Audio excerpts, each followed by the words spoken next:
Chapter 419. This was a battlefield. This was a war. This was not a stage play. This was not a deliberate climax. This was a sudden effect deliberately planned by Du Shaoqing. It was like a flash of lightning changing the shape of the sky, like a fire igniting the screen of a cinema, suddenly appearing, shocking the Mecca of the empire. They couldn't help but tremble. They suddenly felt the shadow of death. They didn't want to die, but they suddenly felt the shadow of death. The black and green Meccas scattered across the wide mountainous area. The Empire's Meccas that once showed their powerful mobility in the first wave of attack, showing off their ferocity and ruthlessness at the foot of the Yellow Mountain Ridge, at the foot of the lonely mountain ridge, under the huge yellow rock, under the burning debris. All of them froze on the spot like their platoon leader, because they all realized that there was one or more black Meccas in front of them. The Black Federation Mecca didn't look very strong, but as the people of the Empire always said, judging a book by its cover was the road to death. A slender body didn't mean that it was delicate, not to mention that these Meccas looked so familiar. Just like 2 hours ago, they kept running under their eyes, but they could never catch up with that Mecca. MX. Federation's MX? A single Mecca was a terrifying killing machine, and a group of 100 Meccas was an alloy flow that was hard to resist. Even an entire mechanic would find it hard to resist their high-speed, agile, and ruthless battle style. What was this terrifying group of Empire's Mechas afraid of? Cannon formation? There wouldn't be any in the mountainous area. High-speed missile launch? The missile bases of both sides were firing with all their might, but those missiles that were rampaging in the night sky were miserably flying back and forth in the air above the dividing line between the north and the south. Fighter jets attacking the ground? The Federation's fighter jets were fighting with the Empire's Night Wolf fleet at Zaiqiu Airport, and they also had to closely guard the sky above Luoqiu Airport. At the front line between the Yellow Mountain Ridge and the Lonely Mountain Ridge, at this moment in the middle of the night, what was the Imperial Mech squad afraid of? In fact, the platoon leader knew very well that the enemy of the military Mechas could only be the military Mechas. At this moment, unless the Federation sent out a group of M-Series Federation Mecha to deal with him, the Empire's Mecha squad would obtain the final victory. But how could a mere Federation Mecha operator have so many M52 Mechas? It should be known that in that society that was all about bullshit elections, there was no such thing as a full Mecha operator. The platoon leader's thoughts stopped there, the Federation Mecha operators in the valley, but these black Mechas that appear between the mountains and the giant rocks. What were they? A black light flashed, and 3 black Mechas from the Federation Mechas flew across the sky and rushed downwards. The first of the Federation of Mechas, the Empire, and the first of the Federation of the Federation, and then collapsed under the 3 continuous 3 attacks amidst the deafening boom. The Empire's dark green Mecha tumbled down the mountain like a piece of metal before exploding abruptly. Everyone was stunned. This was mainly referring to the pilots of the Empire's Moonwolf Mecha team. They had already confirmed the death of Captain Loth. However, right after that, they stared in shock at the captain of the first squadron, like a rubber ball. He was kicked down the hill by the Federation's Mecha and turned into a ball of fire with a chilling aura. MX, be careful. It's the Federation's MX. In the internal communication system of the Empire Mecha squad, sharp, angry, and desperate screams rang out. They were not afraid of ambushes, nor were they afraid of the Federation's Iron 7th Division's so-called tactics, but suddenly faced with the new Federation Mecha that completely overwhelmed them. Finally, they felt fear. Not all of the Empire Mecha were like their poor captain, facing 3 black Federation Mecha MX alone. The more common situation was when a black Mecha stood up silently in front of 3 or 4 Empire Moonwolf MX 3rd generation Mechas. The Federation Mecha tore off its yellow cloth disguise and stood up silently and coldly. It suddenly appeared, but it was as if it was a stream from the north of this planet. From the peak of the mountain, between the rocks, and below the valley, it charged at high speed and viciously pierced into the Empire Mecha squad that had already scattered into countless small teams. More than 20 black Mecha shadows suddenly burst out and spread out in all directions. The heavy mecha's rapid footsteps made the rocks in the valley fly up into the air. The sound of cannons, alloy knives cutting through the air, and explosions rang out one after another in this battle zone that was dozens of kilometers in radius. Flames, gunfire, and main cannons continuously lit up the entire sky and countless remote corners. The most common scene on the battlefield was a Black Federation mecha MX charging into the small team formation of 3 Empire Moonwolf MX third-generation mechas, as if it didn't care about its own life. In just a short few seconds, more than 10 mechas were destroyed, and flames rose into the sky. All of the Moonwolf Group's pilots could see that these Federation mecha MX that had been in hiding for a long time were obviously not as strong as the Black MX from before. However, no matter if it was instantaneous speed, fire control system, or everything else, the Black MX that the Federation had hidden in ambush was ahead of their own mecha in every aspect, and it was hard for their own mecha to retaliate. Even if it was 1 against 3, or even 1 against 4, it was still the same. Iron 7th Division's long-awaited lightning-fast attack began with the lightning strikes of the 20 Black MX mechas. Loud explosions rang out in the vast valley from time to time, and clouds of smoke rose into the night sky. No one knew how many Empire mechas had tragically exploded in this short period of time. The low humming sound of engines rang out again under the Huangshanling Lonely Ridge. Countless composite armors and strong firepower troops swarmed out of the seemingly empty fortifications and valley like a swarm of ants. Like flowing water, they spread out and rushed in all directions along the valley's terrain. All of the Iron 7th Division's regiments and all of the long-range firepower troops poured out in torrents, and their momentum shook the heavens. The strongest firepower unit of the Iron 7 Division, which had been in hiding until now, didn't participate in the mecha battle at the center of the battlefield.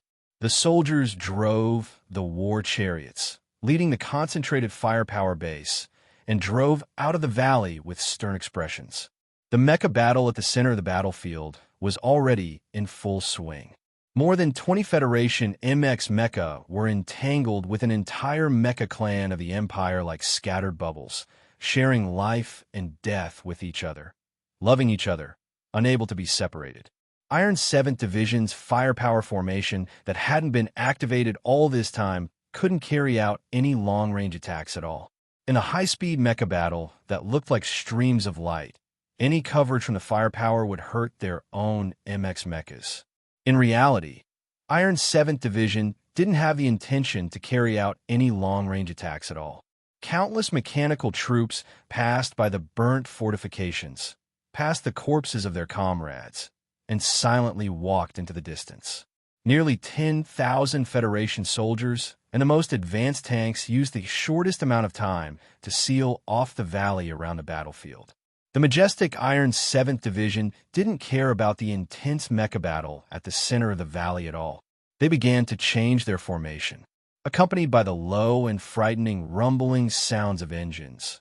One regiment even left the battlefield and entered the edge of the wild forest outside the valley in the northwest direction. 4 regiments silently took up their respective positions and aimed all of their firepower control equipment at the night at the Imperial assault group that was about to arrive. 4 mecha divisions drove away from their positions at high speed and followed the military path at the bottom of the valley to seal off the 4 exits of the valley battlefield. They began to quickly and nervously set up a pomegranate cannon formation.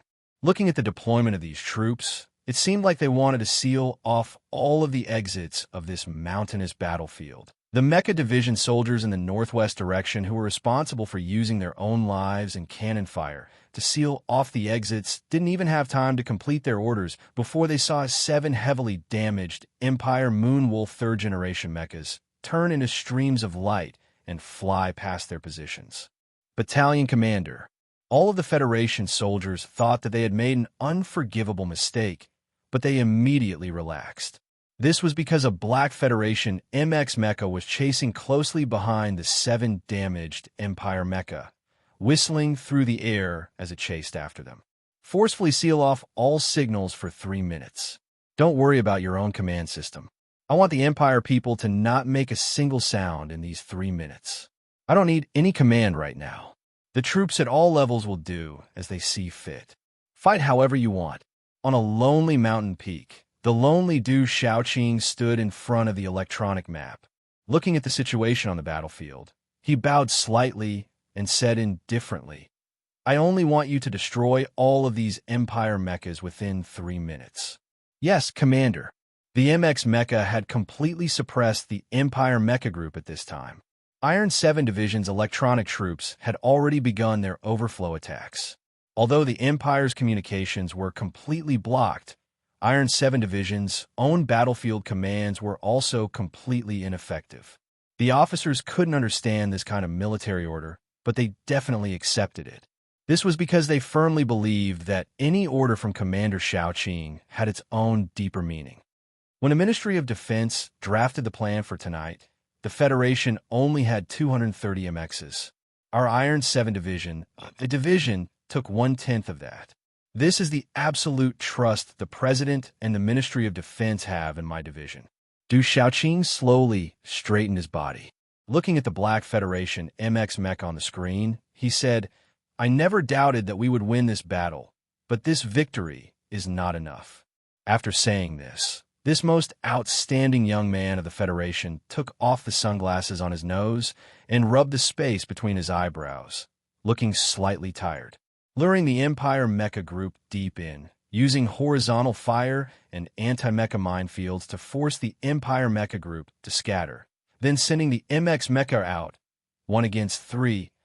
Everything that happened on the Huangshanling Lonely Ridge battlefield was all within his calculations. If he had used the MX mecha group attack from the start, or if he had thrown in all of Iron 7 Division's forces, the Imperial Moon Wolf group would have been utterly defeated, but there was always the possibility that a few mecha would have escaped. And he, Du Shaoqing, didn't want any of these Empire mecha to survive and spread a single word. I have the MX. The stubborn enemy is helpless. However, not only did he want to take down this mecha brigade, he also wanted to give the Imperial Assault Group behind them a surprise. Outnumbered, and in this dangerous moment on the battlefield, he still had such ambition, such determination, and such fighting spirit. Other than the Iron 7 Division, other than this cold-faced Commander Shaoqing, who else could it be? Chapter 420. At this moment, in the lonely mountains of the Yellow Mountain Ridge, more than 20 black mechas with a hint of elegance, but they were still heavy enough to crush the rock surface. They were jumping up and down, flames spurting out of their arms as they dodged and dodged at high speed, defeating the black and cyan mechas of the Empire one after another. A few months ago, the Shell Motor Company and the Ministry of National Defense had jointly produced more than 200 MX mecha. Naturally, there are more now, but they still needed to go through a series of pre-battle tests and adjustments. Right now, there were less than 100 mecha that could actually be used in battle. On Planet 5460, the Federation had invested 50 of them, and the Iron 7th Division had taken half of them. The standard MX mecha had only been officially set last year, and in just one short year, it had already been officially distributed to the frontline troops. This was the federal military's biggest secret and source of confidence. The Ministry of National Defense dared to set up such a situation for the Imperial Expeditionary Force on this border planet.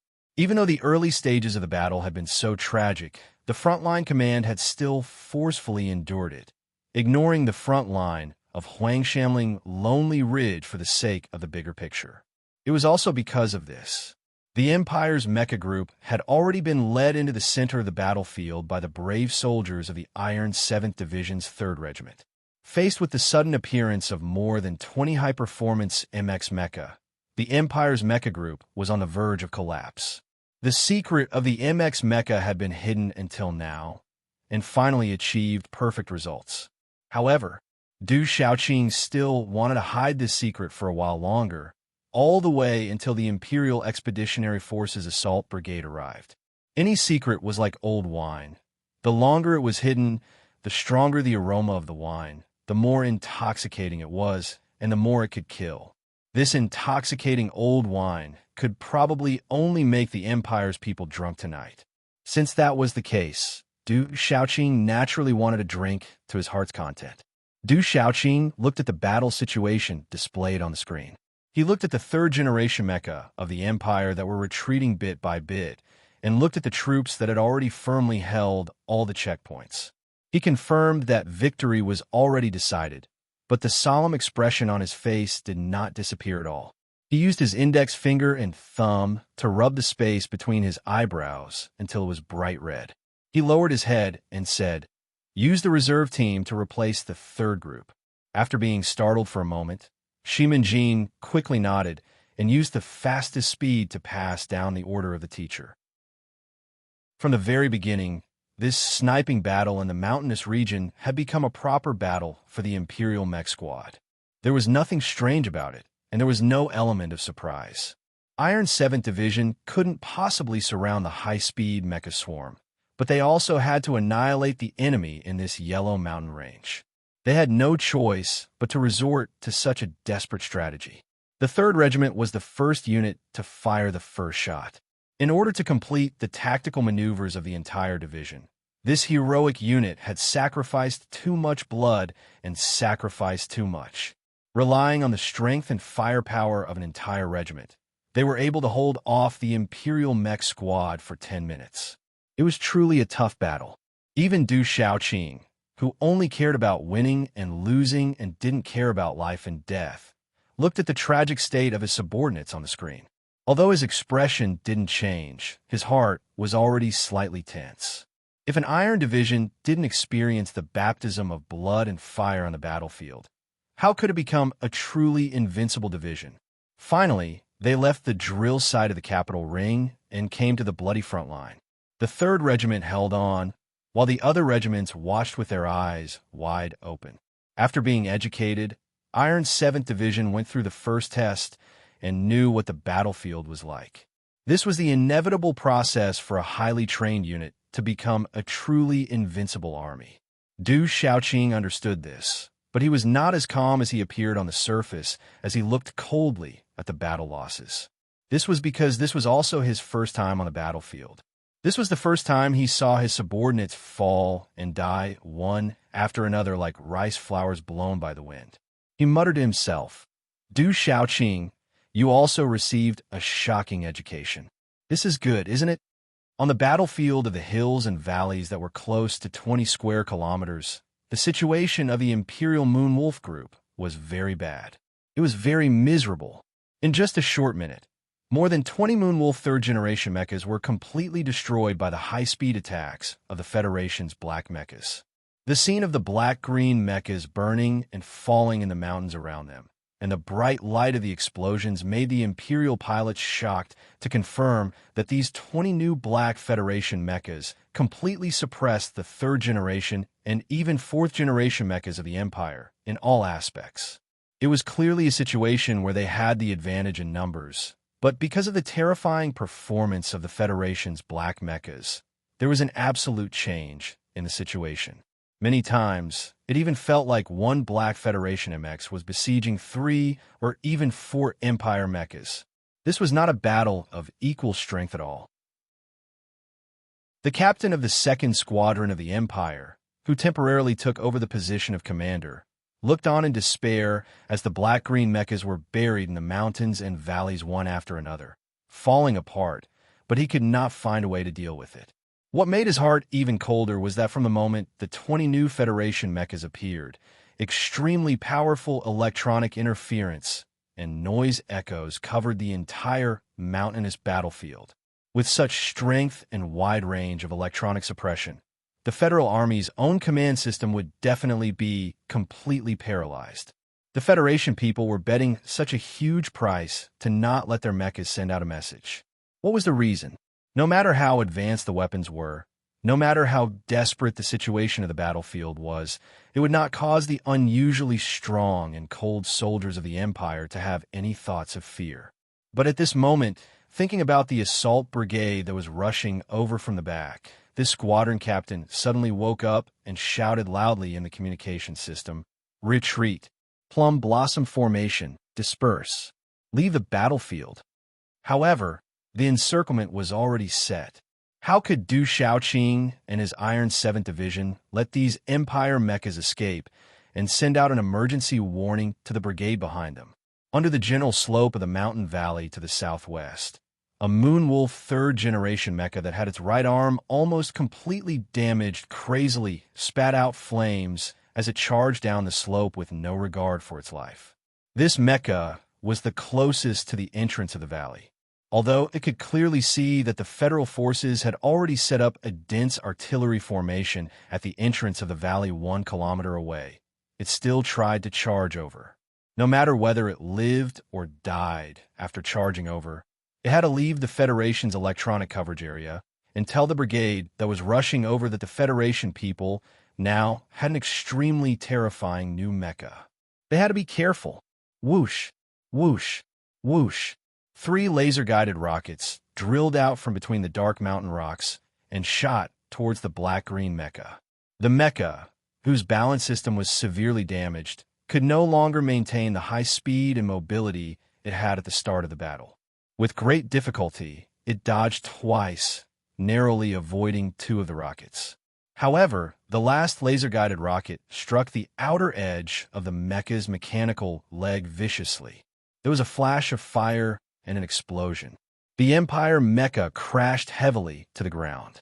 A moment later, the mecha forced itself to stand up again.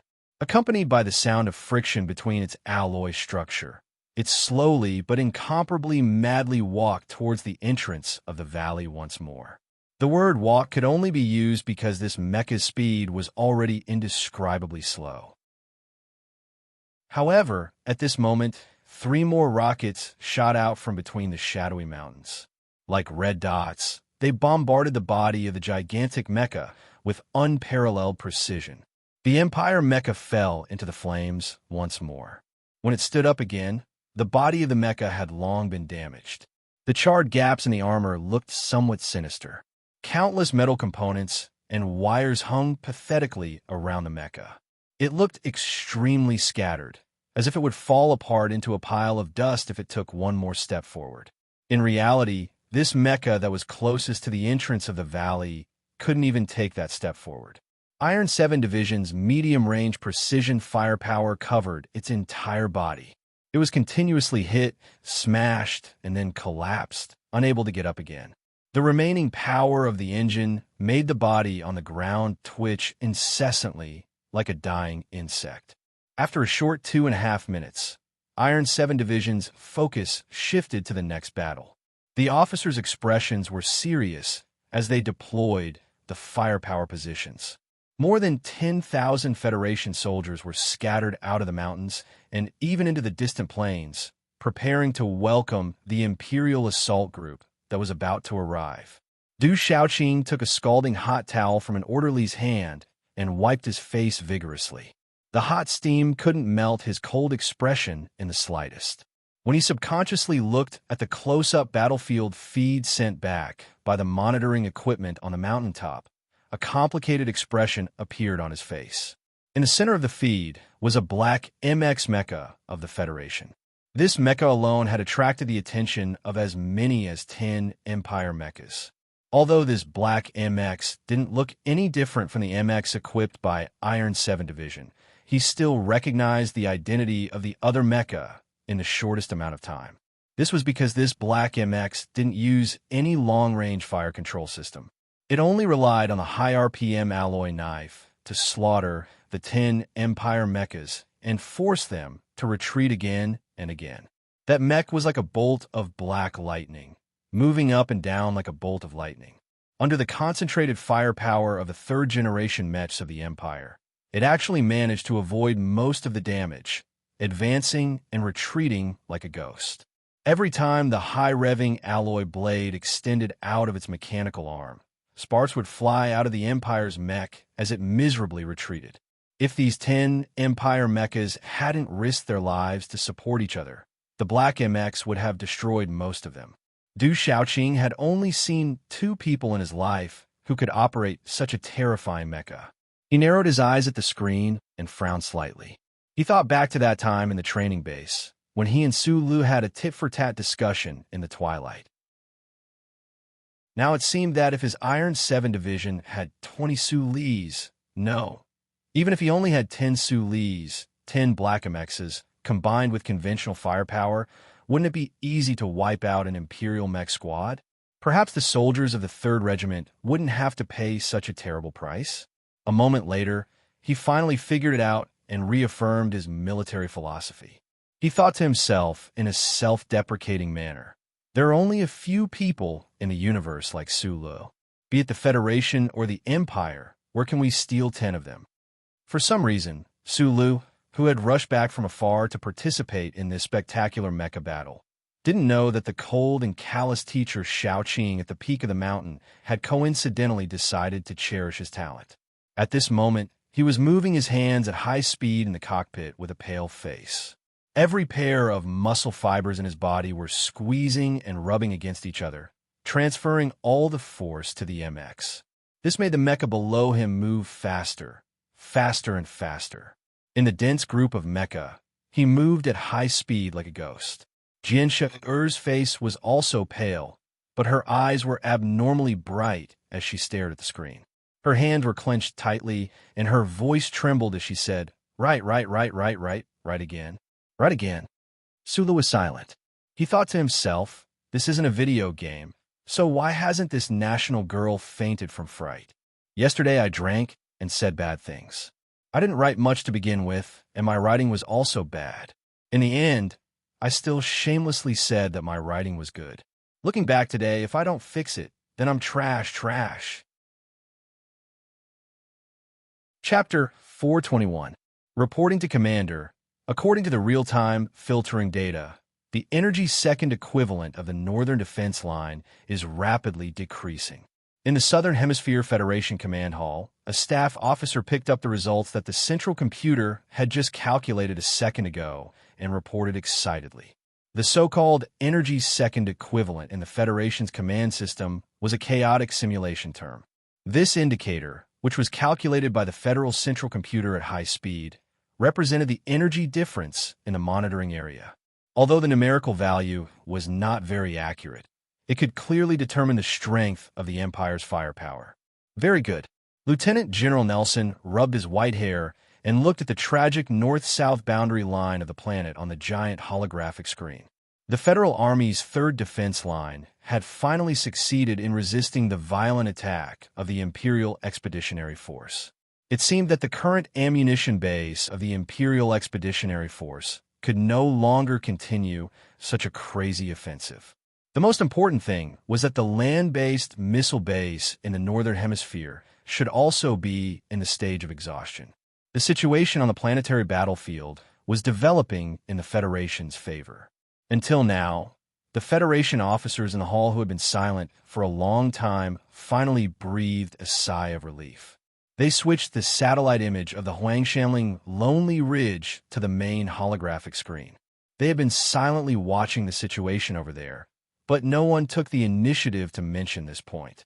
Because the federal military could not transfer any forces to support the Iron 7th Division, leaving the Iron 7th Division to face the Imperial Moon Wolf Group alone, the command center was worried but helpless.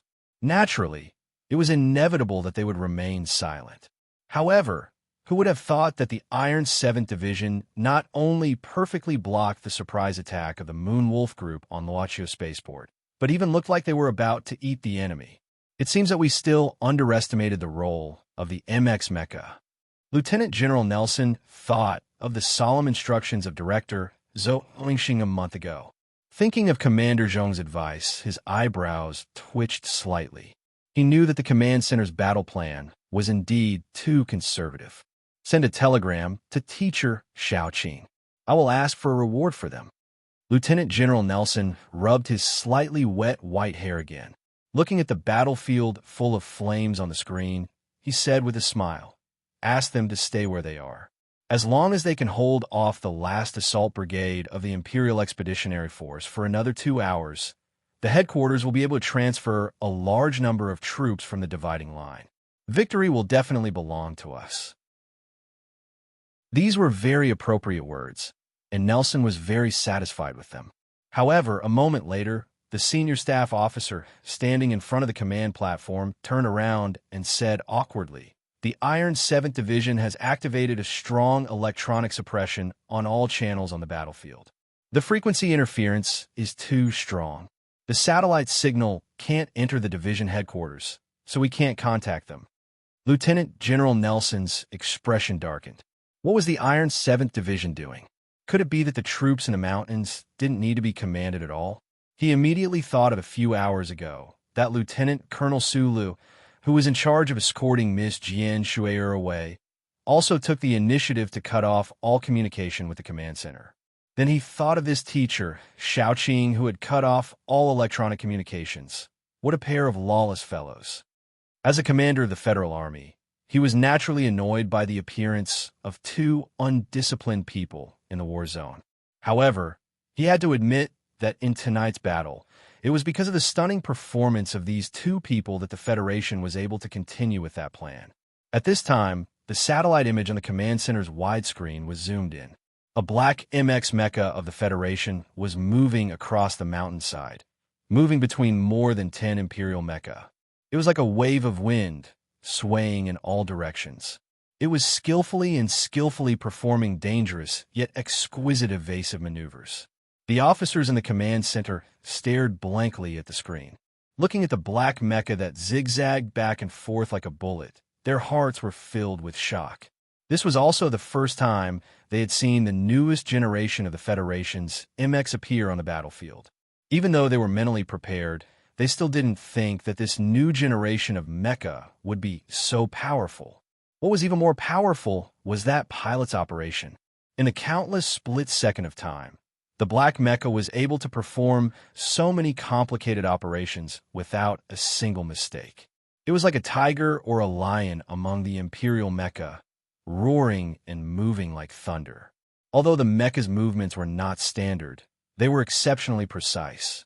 There was a sense of sharpness in the smooth style, such a powerful level of control.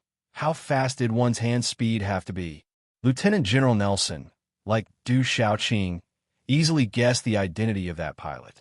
He thought to himself that the people personally selected by the war god were indeed more monstrous than the other. 5 minutes ago, during the peak period, the effective commands per minute had reached 240, and the average command output value had stopped at a terrifying 150. If it was converted to universal data, Su Li's current hand speed had long exceeded 150. Perhaps some ace pilots who had undergone special training and were physically and mentally strong could reach this level, but they would never be able to reach 240 at the peak of their hand speed. This was because only the control stick and touchscreen were used to output commands. Even if there were 17 speed buttons on the control stick, this value had already exceeded the physiological limits of the human body. It was a value that could only exist in an illusion. Su Lu could because his mecha control method was a triple compound method. In addition to the common methods of normal mecha, there was also a simulation system tightly bound around his body. It accurately captured and magnified every movement of his body, converted it into a data stream, and entered it into the mecha's central control system. However, he was not as relaxed as the Federation officers of the Iron 7th Division and the headquarters thought. The half of his face that was exposed under the helmet was extremely pale, and his body that was suspended in the air began to tremble slightly. It was not because of the strange technique taught by the uncle, but because the accumulated creatine content in his muscle fibers had almost reached its peak and was affecting his body and nervous system. Outside the valley, he silently turned around and instantly killed the Empire's 4th-generation mecha, according to Du Xiaoqing's request. He looked silent, cold, and confident, but in reality, he had paid a huge price. In order to defeat and kill the Empire's ace pilot, Su Lu had pushed his mental strength and control to the limit in those 4 seconds. The peak continuously exceeded 240, and the consumption was huge. Commander Love, who was piloting the Empire's 4th-generation mecha, was one of the few ace pilots in the Expeditionary Army. If he had not thought of the terrifying maneuverability of the Federation MX under overclocking, He would not have been caught off guard by Su Li's thunderous attack. He would not have been able to last for only 4 seconds before exploding and dying. Su Li knew that he was very good at piloting the mecha, but he also knew that if he had been piloting the M52, he would have had to go through a tough battle before he could defeat the opponent. Even if Madman Li had fought him personally, it would have been difficult for him. Not to mention, there were still 9 Empire's 3rd-generation mechas rushing over. After the 4th-generation mecha had exploded, the Black MX did not move. It looked unusually cold as it faced the 9 3rd-generation mechas. In reality, it was only Su Lu in the Black mecha who was tired and needed to rest. However, if the enemy did not move, he would not move. If the Black mecha did not move, the 9 Empire's mechas that were shocked like statues did not dare to move either. A Black MX versus 9 Empire's mechas. In the quiet night outside the valley, an absurd scene played out. After a while, Su Lu heard the sound of cannon fire from the valley in the distance. He knew that the Iron 7 Division had launched a fierce attack. However, he did not know that the Iron 7 Division was also equipped with more than 20 MXs, so he felt a little strange. At this time, he had already completed the mission given by the Iron 7 Division. Even if he took Jian Shui and left the 9 Empire's mechas behind, there would be no problem. The Iron 7 Division would only thank him and would not ask for more. However, Su Lu looked at the 9 Black MXs in front of him through the near-vision screen. As he breathed rapidly, a thought burned like a flame that could not be suppressed. Go back to the valley? Beside him, Jian Shui seemed to have guessed what he was thinking. A glimmer of hesitation and courage flashed through her big eyes. The girl clenched her fist tightly and said softly, "Give it a try," as expected of the descendant of the Lees of Philadelphia. In such a tragic battlefield, she did not show the slightest hint of fear. Instead, she seemed a little excited. "Okay, let's give it a try." Hearing the girl's suggestion, Su Lu quickly took a few deep breaths. His hands quickly swept across the control stick and the touchscreen. At the same time, his body that was suspended in the air suddenly froze.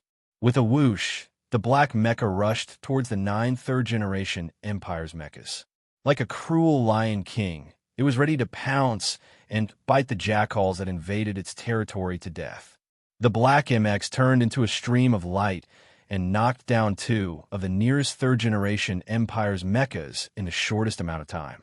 The cockpit of one of the Empire's mechas was directly cut open by the Black MX's sharp alloy knife at high speed. Sparks flew all over the sky. The other Empire's mecha was sent flying dozens of meters away by the Black MX. The mecha's engine armor was covered with spider web-like fragments. The mecha's engine died abruptly, splashing mud all over the sky. In fact, in the post-battle statistics, the pilot of this Imperial mecha who had been knocked out by the Black MX was the only survivor of the Moon Wolf mecha team. The Black MX moved, and so did the Empire's mecha. These 9 black and green mechas had long been shocked by Su Lu to the point that they had lost most of their will to fight. Thus, when they moved, they did not hesitate to turn and run madly towards the valley. Although the Empire's mecha pilots were brave and cold, this Black MX was already like a black demon in their eyes. It carried a tinge of fear and terror. This was especially so after the tragic defeat of 2 of their companions' mecha, which deepened their perception of the Empire's mecha. Thus, a very strange scene took place at the edge of the battlefield. The 7 black and green Empire's mecha began to turn and run madly. Behind them, only a lone Federation's mecha was madly chasing after them. Previously, it had been more than 100 Empire's mecha chasing after a single Federation mecha. Now, it was a single Federation mecha chasing after a group of Empire's mecha. It looked like some kind of childhood game where you put your arm over your shoulder and said that it was your turn to chase after me. Then, you would laugh and run away. However, how much blood and danger was hidden in the pursuit of these mecha? Just like this, the chase continued. The Black MX chased the 7 Empire's mecha pathetically into the mountain path, into the valley, and passed one of the battalions of the Iron 7th Division that had just arrived at the preset position but had not yet had the time to set up a concentrated artillery formation. All that was left were the shocked gazes of the Federation's soldiers and soldiers, as well as a particularly enchanting black shadow. Chapter 422. With the old geezer keeping an eye on everything happening in the Southern Hemisphere for him, Sula knew even before the Federation HQ did. At the weak point of the Iron Curtain dividing line between the North and the South, the Imperial Assault Group, with nearly 20,000 soldiers, was moving at high speed towards them. Although he already knew that it was the Iron 7 Division who carried out the ambush mission in the valley, and although he and the Iron 7 Division had a complicated, insignificant, and vexing relationship, and this kind of relationship even sometimes hid a kind of hostility between life and death, he still could not watch the Iron 7 Division be besieged by the Imperial Expeditionary Army. Because those young soldiers were his fellow countrymen, young men just like him. The powerful electronic interference that covered dozens of square kilometers made it impossible for him to contact the officers of the Iron 7th Division through the battlefield command system. But when he thought that the HQ should have notified Du Shaoqing, Su Lu relaxed a little. But he didn't know that the Iron 7th Division had more than 20 MXs in the valley, so he was very worried. These worries turned into a ball of fire. Following the hesitant but encouraging words of the young girl beside him, the invisible fire spewed out from the back of the black MX and directly shot him back into the valley battlefield. With this chase, his black MX chased all the way to the center of the battlefield. This was the area with the most terrifying firepower. Countless streaks of light flashed across the top of the mech's head. The smoke and sound of explosions enveloped the sky and earth. The bullets fired by the mountain howitzers were like violent men tearing apart the clothes of weak young girls, tearing apart the dark night sky with a sizzling sound. Of the 7 Imperial mechs that were chased back to the battlefield by the Black MX, one was destroyed on the way back, and the other 2 fled in fear. Only 4 were left. But Sula didn't even have time to rest. The SCC monitoring system sent out an alarm. In the area where he was, 4 Imperial mechs were charging at him at high speed. For +4? How many mechs were there? This was not a problem in mathematics, but rather a problem in the heart. Su Lu made use of the little bit of bravery that had been stirred up on the battlefield tonight to charge back into the battlefield in silence. The Imperial mecha, who had been fleeing in all directions under the powerful attacks of the MX fleet of Iron 7 Division, suddenly saw this black MX with clearly different controls. It was as if the Imperial mecha had sunk into despair, as if they were a pack of wounded wolves that had been chased to the edge of a cliff by a pride of lions, only to suddenly see a lion suddenly appear in their midst. If he could bite this lion to death, even if he died, it would be more pleasant and meaningful.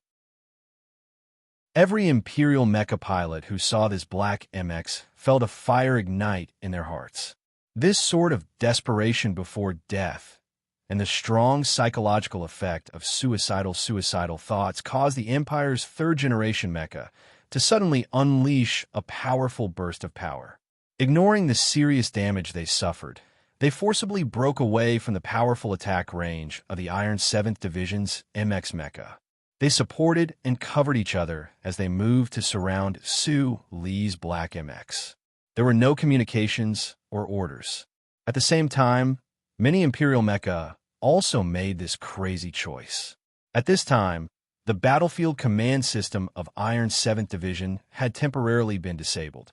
The Federation pilots operating the Black MX mecha obviously did not understand the intentions of the Imperial pilots. They were slightly stunned and could only watch as the Imperial mecha in front of them retreated without any regard for their lives, rushing down the valley. The Iron 7th Division pilots were very surprised. How could the Imperial pilots be so heroic in their escape? And where could they run to now? They did not know that the Imperial mecha were not running away, but were trying to drag down the person at the bottom before they died. And this person was Su Lu. Don't blame the soldiers of the Imperial Moon Wolf Group for being so excited when they saw Su Li's Black MX, as if they had taken an aphrodisiac. It was just that his mecha piloting skills were too easy to recognize. This Black MX did not have any long-range firepower. It only relied on its insanely powerful mecha piloting skills to sweep through the wilderness. It was so eye-catching in the smoke of the night, so enchanting. It was the culprit who killed Captain Love and led the Moon Wolf group into danger. After 4 mecha piloting, for more mecha piloting, and 4 more mecha piloting. As far as the field of vision could see, all the Imperial mecha piloting the Black MX did not need any orders. They rushed madly towards the Black MX at the bottom of the valley. Knowing that they were going to die, these Imperial pilots only had one thought left, and that was to drag this Black MX into the galaxy of death. On the screen, the Imperial mecha piloting the Black MX mecha piloting the Black MX mecha piloting the Black MX mecha piloting the Black MX mecha piloting the Black MX mecha mecha. Although there were not many of them, their momentum was extremely frightening. Su Li's face turned even paler. He did not have time to blame the Iron 7th Division's mecha battalion for their slow reaction speed. He already felt an unusually clear sense of danger. If he could reduce the pressure on the Iron 7th Division's mecha battalion, he believed that this mecha battle would end faster. Su Lu rushed into the battlefield with this thought in mind, so he did not mind attracting the attention of 4 mecha, even if there were 8 third-generation Imperial mecha circling the valley at high speed. However, what was shocking was that he alone had attracted the attention of 16 Imperial mecha. Su Lu and his Black MX were very strong, but he was definitely not stupid and naive enough to think that he was really fierce, violent, and invincible. Killing a 4th-generation Imperial mecha in one hit did not mean that he could ignore the siege of 16 third-generation Imperial mecha. Moreover, his piloting style was much more taxing on his body and mind compared to the average pilot. At this time, he was already extremely tired. The most important thing was that although the MX was a machine, it was also worn out. CLK 84 points. CLS 17 seconds of overload. The emotionless alarm of the central control system rang out in the dull cockpit. These 2 data clouds were the most important comprehensive calculation values of a mecha. They were used to evaluate the overall operating condition of a mecha. The latter would usually break through the peak earlier than the former. If both were to break through the peak at the same time, then many of the MX mecha's components could be affected. The most obvious point was that the onboard ADS adaptive suspension system would inevitably enter an active state of wear and tear. The former had already exceeded 84 points, while the latter had exceeded the peak by 17 seconds. As one of the designers of the MX mecha, Su Lun naturally knew how unstable the mecha's condition was now. However, this could not be blamed on the mecha. It should be known that at Cat Peak, Little White Flower was still able to hold on for so long after entering the overclocking state. It was just that tonight's battle situation was too tragic. The moment the Black MX entered the overclocking state, it began to continuously receive Su Li's high-speed commands. All 3 systems were in overload. The MX was really suffering under his piloting. If he didn't do that, he wouldn't be able to kill Lav in one hit and chase after the 9 mechas of Empire. He wouldn't be able to do such a weird dance while being surrounded by 16 mechas of Empire. With a whoosh, the alloy blade at the front end of the Black MX's right mechanical arm slashed down fiercely, creating a deep gash on the left shoulder of one of the Imperial mecha. At the same time, the thick mechanical leg's hydraulic system suddenly compressed, shattering the rocks on the ground. The heavy body of the mecha drifted to the right like a fallen leaf, dodging the 3 high-speed cannon fire from behind. The Black MX's speed did not decrease at all. Like a shadow, it swept past the 2 Imperial mecha in front of it. The huge body of the mecha completed an unimaginable twisting movement in mid-air, dodging the attacks of the 2 Imperial mecha that had been charging up for a long time. However, another round of cannon fire came from the side. The Black MX could not turn around and destroy the 2 Imperial mecha at all. Every second, an Imperial mecha would fearlessly pounce on the Black MX. Gorgeous cannon fire would explode. Danger was constantly singing a heart-stopping ballad beside the Black MX. In just a few short seconds, Another two Imperial mecha were stripped of their combat power by the Black MX's strange and trembling steps. However, at the same time, another three surviving Imperial mecha rushed over. In the stuffy cockpit, only the sound of Su Li's heavy breathing could be heard. Beside him, the girl's cheeks were flushed red. Nervously pursing her lips, she seemed to have forgotten to breathe. The pale-faced youth's hands quickly swept across the control stick and touchscreen. His movements were so fast that they seemed to have turned into a series of afterimages. In this moment of life and death, no one knew what kind of peak his hand speed had reached. Moreover, most of the orders were still transmitted through the simulated reality system. Even he did not know how he had passed these 10 seconds of trepidation. In that split second of time, he had completely relied on his innate battle instincts and his intimate understanding of the mecha to subconsciously operate the mecha. In front of the frenzied Imperial mecha, Su Lu was still calm. However, his trembling body and hands had already gone crazy. The Black MX followed his precise orders and made one after another incredible, unimaginable evasive maneuvers. In the darkness of the valley, the Black MX was as swift as a ghost, as swift as a knife. If the pilots of the Imperial Moonwolf group were facing a situation where they were completely wiped out, or if it was because of the death of Captain Love, they had become obsessed with the Black MX, as if they had taken an aphrodisiac of death in the cockpit. Jian Shuer had already entered a state of absent-mindedness. Her thin military uniform and short skirt were soaked with sweat, and her slender and white thighs were smeared with light. The scent of a young girl on her body, to Su Lu, was similar to an aphrodisiac. Was this also related to the fact that he could continuously perform so many peak-level maneuvers? More than 10 seconds later, the valley battlefield gradually calmed down. Su Lu alone attracted almost 20 Imperial mecha. The pressure on the Iron 7th Division mecha was suddenly reduced. They ended the surrounding battles early and then silently and urgently rushed to the rescue at high speed. At this time, they had already appeared on the gentle slope. The gentle slopes that could be seen everywhere in the Yellow Mountain Ridge and the Lonely Mountain Ridge were actually trenches created by the flow of the planet once every 3,000 years. In this lonely trench, the last 12 surviving Imperial mecha stood alone. Right in the middle of them was the Black MX.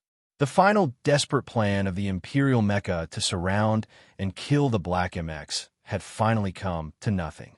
The surviving pilots of the Moonwolf Brigade looked at the Black Federation mecha in the middle and truly fell into despair. The self-destruct system of the mecha was an internal destruction system.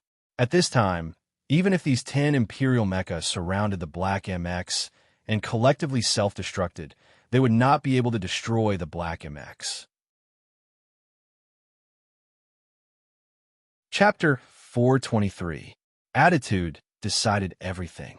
This was just a very sportsmanlike slogan used in sports competitions.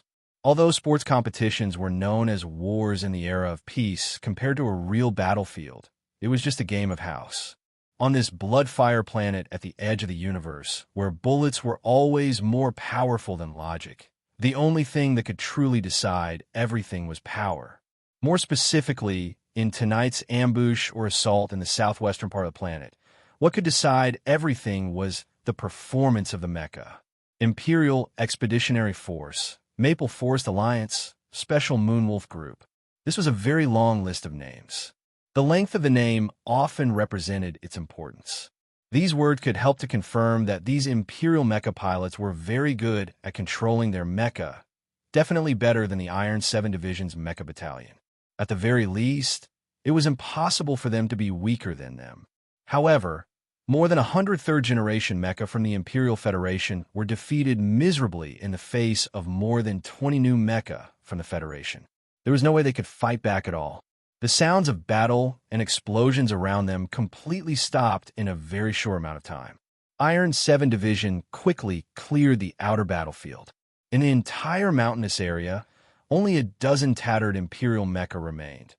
They were heavily surrounded by Federation mecha groups and heavy firepower units. The usually strong and heavy black-green mecha were now so weak and tired. There was no way for them to break out of the encirclement. The war between the Federation and the Empire was a war of life and death that had been condensed for decades. The lives of tens of millions of people were used as bargaining chips. The pressure was so cold and hard that the hearts of both sides were as cold and hard as iron. In the eyes of the people of the Federation, the people of the Empire were wild beasts. In the eyes of the people of the Empire, the people of the Federation were hypocritical and cruel mutants. A deep trench had long been drawn between the two races that could never be filled up. After several decades, the encounter between the two neighbors had long since turned into a bloody race war that fought for the small space of survival in the vast universe. Humans would not surrender like pigs. This was a very simple principle, so the people of the Empire would not surrender to the Federation either. The 10 or so third-generation Moon Wolf mechas that were already at the end of their rope launched their final desperate and frenzied attacks amidst the ear-piercing sounds of grinding metal. This final attack was still aimed at Su Li's black MX mech in the middle. Even further away, 20 or so black MXs from the Federation charged forward at high speed from all sides of the gentle slope. This was a picture of a big ring within a small ring, but it didn't make people feel that it was ridiculous or funny. There was only the coldness and madness of death, and the desperation that was clearly transmitted to every speck of dust in the valley. Tragic was a phrase used to describe the final frenzy of the last mecha of the Empire. Loud metallic clangs rang out incessantly as explosions occurred one after another. More than 10 small green-gray mushroom clouds rose up from the gentle slope from time to time. Su Lu slowly took off his helmet and quietly looked at the last first-generation Empire mecha that had fallen to the ground not too far away. He looked at the explosion in the cockpit of that mecha, and his mood was a little strange. He could understand why the soldiers of the Empire didn't want to surrender, but he couldn't imagine what kind of ideology this group of soldiers, who had spent more than 7 years to come to a foreign country, relied on to shamelessly invade the Federation without batting an eyelid, crazily slaughter the people of the Federation, and finally kill themselves in the end. Could it be that the people of the Empire were really born to be so cold-blooded and heartless? Or could it be that the fanatical worship of the Emperor in the Imperial Society had turned countless people into lunatics? The last 10 or so Empire mecha had already lost their spirit. This last suicidal charge didn't cause too much damage to his black MX. He used the fastest time to leave the battlefield. He didn't have the energy to help Iron 7 Division's mecha battalion anymore. He could only watch with his own eyes and think silently in his heart. In less than 3 minutes, Iron 7 Division had completely wiped out one of the Imperial Expeditionary Force's mecha battalions. The ultra-strong electronic interference finally stopped, and Du Shaoqing's usual calm voice came through the MX mecha's comm system. "You've worked hard." Sulu was slightly taken aback, but didn't say anything. His palm lightly pushed on the control stick, and the black mecha slowly turned around on the slope. He left the Iron 7 Division's mecha battalion that was cleaning up the battlefield and walked out of the valley silently and heavily. The 20 or so black mechas of Iron 7 Division were cleaning up the last of the battlefield. They were trying to find a living Empire soldier in one of the cockpits that had severely imploded, but they found that their efforts were in vain. Right at this moment, they noticed that the black MX of the Federation, which had played the most important role in tonight's battle, was leaving. The 20 or so black mechas almost simultaneously stopped what they were doing. Accompanied by the muffled sound of motors and hydraulic pipes, they saluted the black MX that was walking down the slope, and then silently watched it leave. Until now, most of the soldiers of Iron 7 Division still didn't know who was in the black MX, but this didn't stop them from showing their respect to this mecha. There was still an entire regiment in the mountainous area. The heavy infantry and artillery soldiers all walked out of their positions and began preparing for the next battle, while smiling as they watched the black MX leave. There were also many people who watched the black MX leave, such as the officers in the Southern Hemisphere Federation Command Center, who were extremely far away, were all stunned speechless. On a mountain peak somewhere, Du Xiaoqing also took off his sunglasses. He watched the black MX's heavy and even somewhat clumsy footsteps on a holographic screen in silence. The real-time battle report from the central mainframe was already out. Su Li's Black MX had one-shot one of the Empire's 4th-generation Moonwolf mecha, defeated 5 3rd-generation mecha, and caused 4 3rd-generation mecha to lose their ability to fight. This meant that he had single-handedly taken out 1/10 of the Moonwolf group's combat power. Du Xiaoqing's brows furrowed slightly. He abruptly thought of a certain young officer who should be on another planet right now. That young officer was also a lieutenant colonel, like Su Lu. In the past 5 years, Madman Li's battle record book had recorded the destruction of more than 100 Empire mecha. This kind of battle record was without a doubt the most insane number in history. However, today, in just 1 short hour, Su Li's mecha could spray out 6 stars.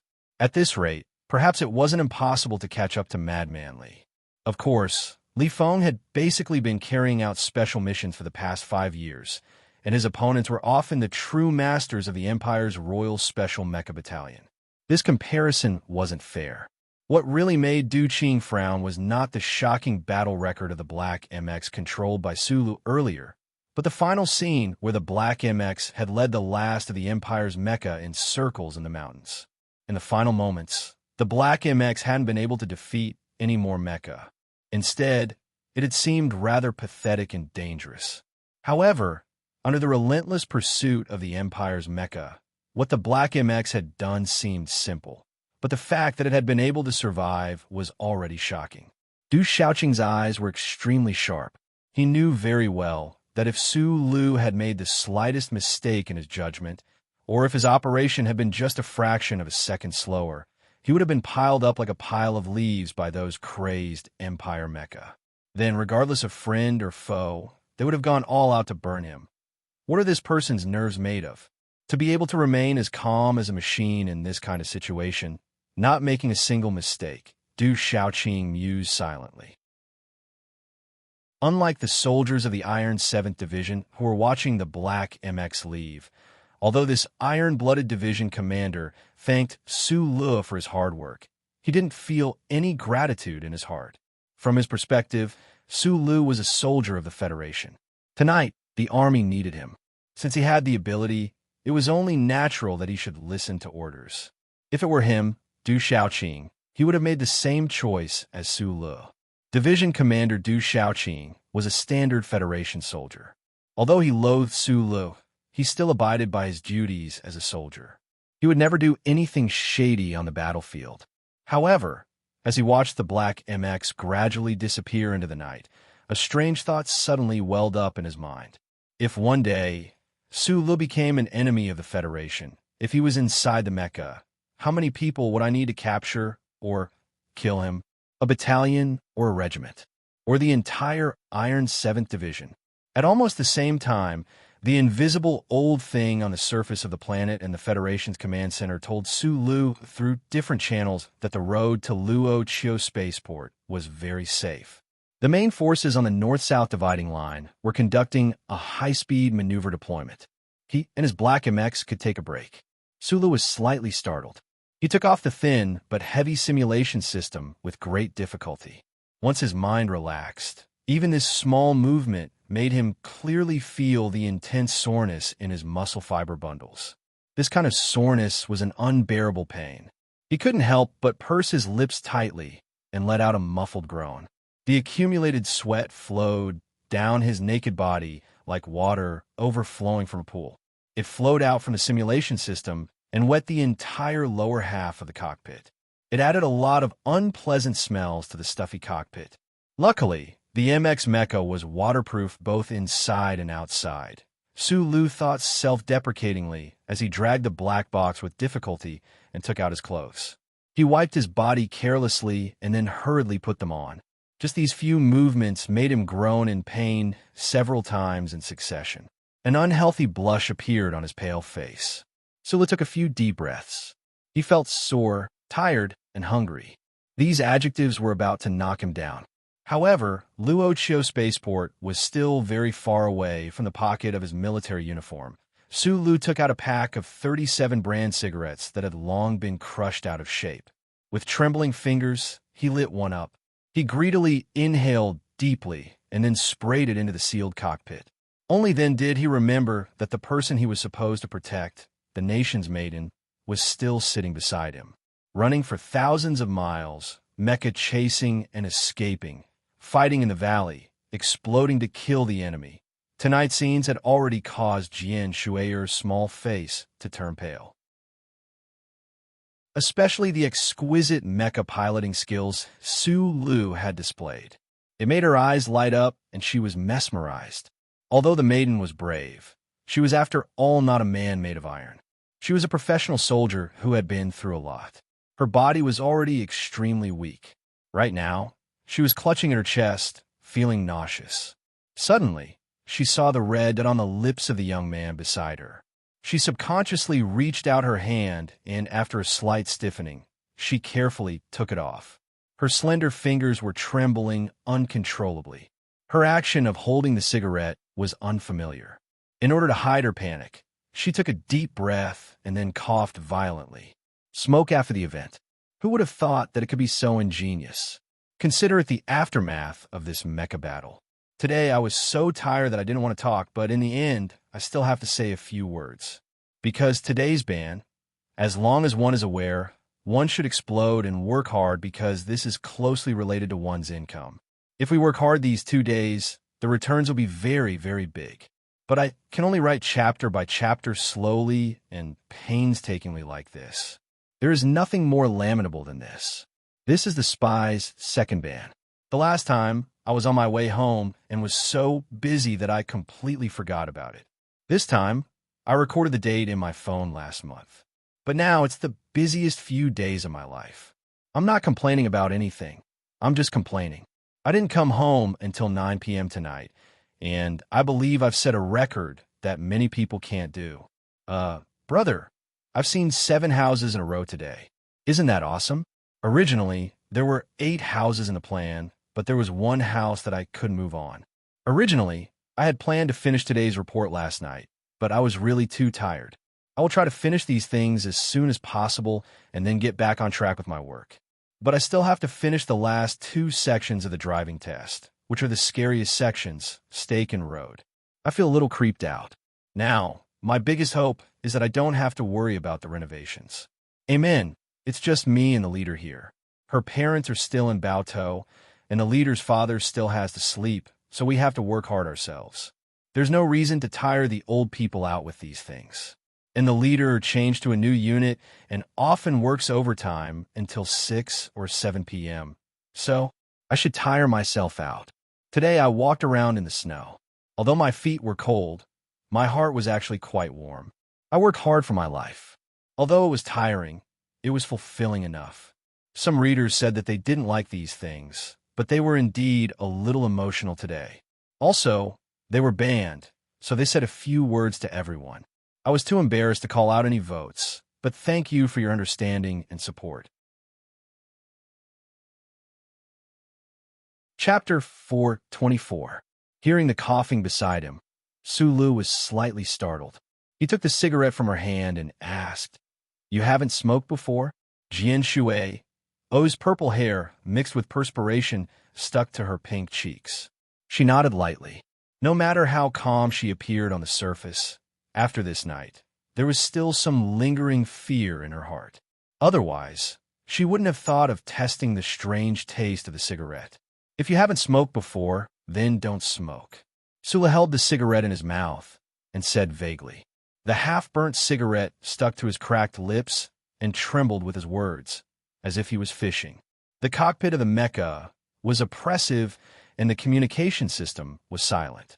Sulu could roughly imagine that the Iron 7th Division in the valley should have already started preparing for the upcoming second bloody battle.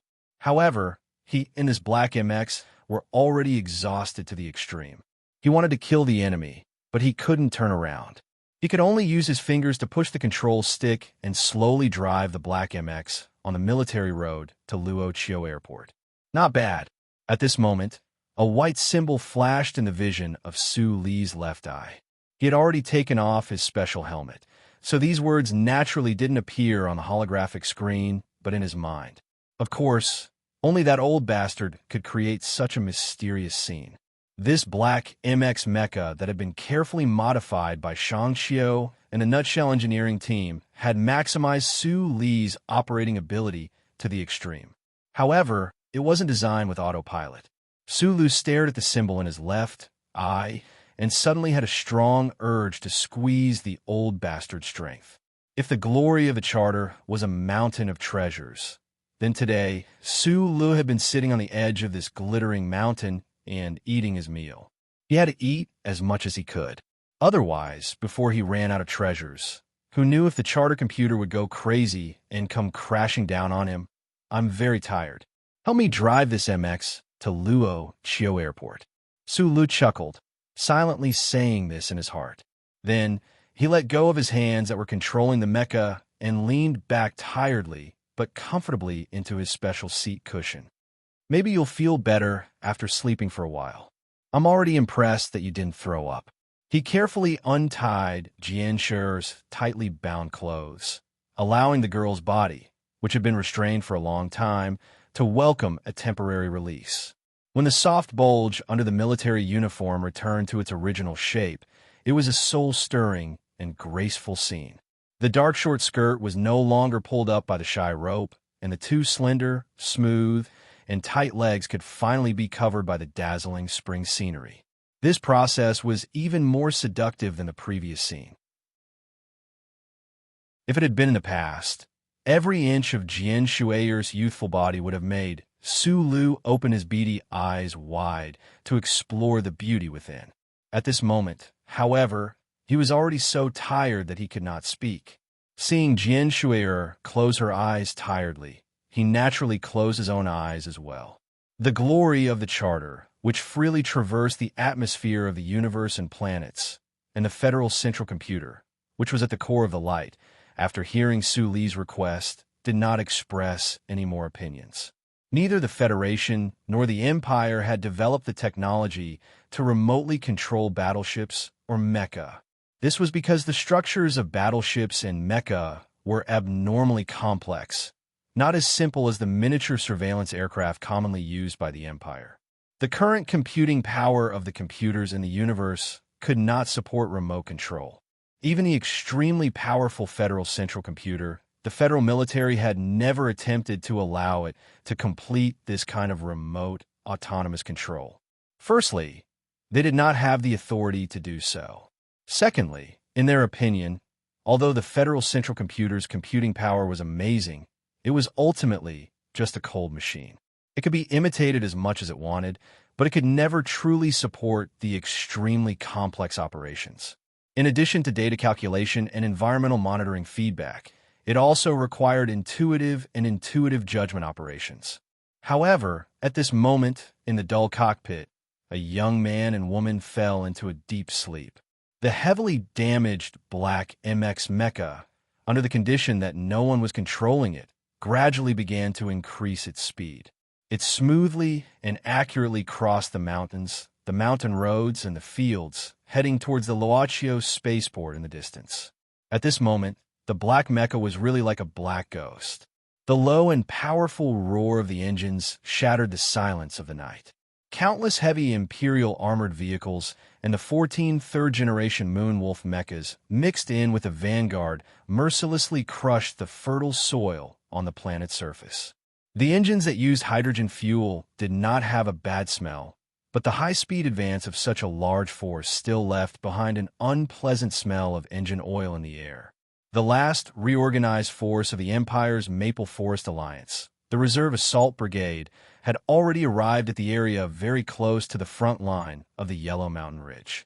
After a continuous night of large-scale air and ground joint transport and a mechanized rapid march after breaking into the Southern Hemisphere, the Empire soldiers in the fields as dense as the grassland felt a wave of fatigue. The establishment of a brigade in the Empire was larger than that of a division in the Federation. Not to mention, this assault brigade was the last trump card of the Maple Forest Alliance. Its soldiers were close to 20,000 people, and its armored firepower was also the strongest in the alliance. The highest commander of this assault brigade was Major General Hughes. Under the puzzled eyes of the staff officers, the 40-year-old general ordered all the troops to slow down the speed of the advance. He narrowed his eyes and looked at the image he had just received.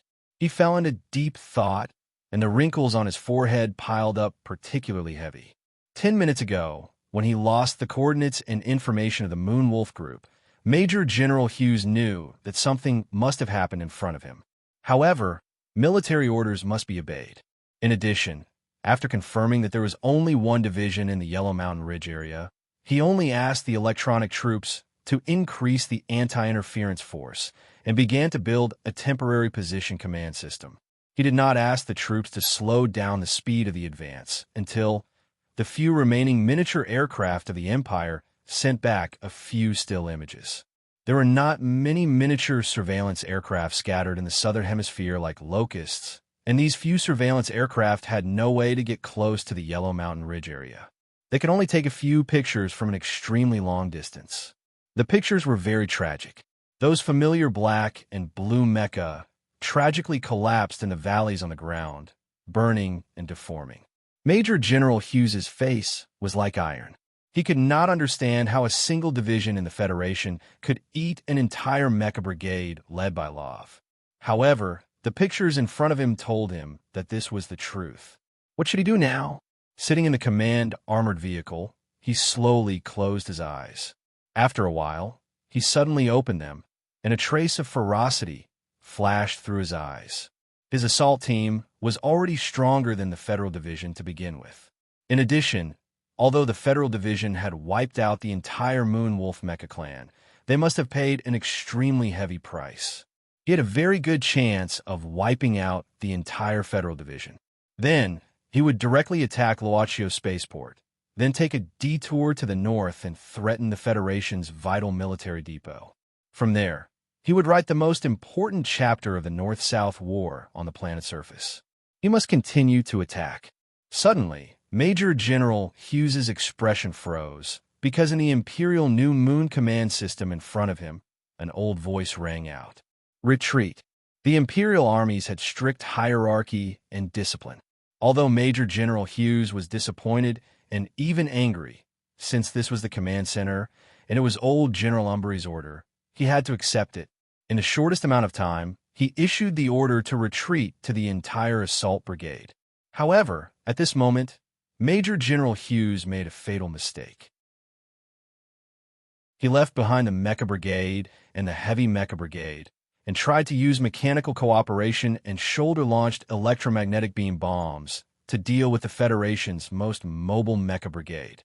From a standard military plan, this arrangement was not wrong. The Imperial Brigade had to retreat without firing a single shot, so they had to retreat completely. In his opinion, as long as they could choke the Federal Army's fastest mecha squad to death, there was no way the Federal Army would be able to catch up to the fully mechanized Imperial Brigade that had not suffered any losses in the wilderness that stretched for 200 kilometers. At the exit of the valley, Shimanjin took off her earpiece and said to Du Xiaoqing, "The enemy is preparing to retreat." When a Moonwolf group was wiped out in 3 minutes, the 3 mecha clans of the Iron 7th Division secretly withdrew from the mountain area. Under the cover of the night, they advanced towards the north and set up an ambush circle in the forest. However, before the two sides came into contact with each other, the Empire forces retreated first. This did not shock Du Xiaoqing, because any possible changes in the battle situation were within his tactical calculations. In fact, he had long been prepared for the decisive retreat of the Imperial troops. Under his calm and clear command, the entire Iron 7th Division left the valley. It looked like they were preparing for an ambush, but in reality, they were already prepared for a high-speed pursuit. This outstanding Major General of the Federation slowly put on his sunglasses and said, "Inform the troops to keep chasing. Even if we chase to 30 degrees north latitude, we cannot lose them until we chase these Empire forces off our land. The first to clash fiercely, the first to light up half of the night sky, was the Mecha Battalion of the Empire Forces, the Heavy Infantry Branch, and more than 20 of the Federation's new MX mechas. The Empire Forces originally wanted to use the mechas as a distraction, but the Heavy Infantry carried universal launchers and fired concentrated electromagnetic beam bombs to eliminate this group of Federation mecha that were clearly at the front. However, they found that they had made a fatal mistake. The unparalleled weapon used to deal with mechas on the battlefield, those concentrated electromagnetic beam bombs, could not hit the Federation mechas at all. After the electromagnetic beam bombs exploded, the blue arcs of high-voltage material gushed out, spreading out such a large effective attack radius. But it still could not lock onto the Federation mecha in an effective area. The mobility of these Black Federation mechas was too strong, and their speed was too fast. The Empire's Heavy Infantry Division fired these electromagnetic beam bombs 4 out of 5, but in the end, only 3 of the Black Federation mechas were destroyed. What was even more frightening was that while the Empire's soldiers were still adhering to the inherent rules of teamwork, fighting and retreating at the same time, the Federation's Black Mecha had long abandoned all of those rules and regulations.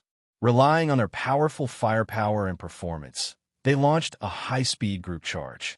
Like an extremely tightly clenched heavy metal fist, they smashed viciously into the Empire's final line of defense. Like a knife piercing through a piece of paper, the Black Federation mecha broke through this line of defense and chased after the Empire's armored brigade in the field not far away. Behind them, the Iron 7th Division's armored vehicles roared and roared, also increasing their speed.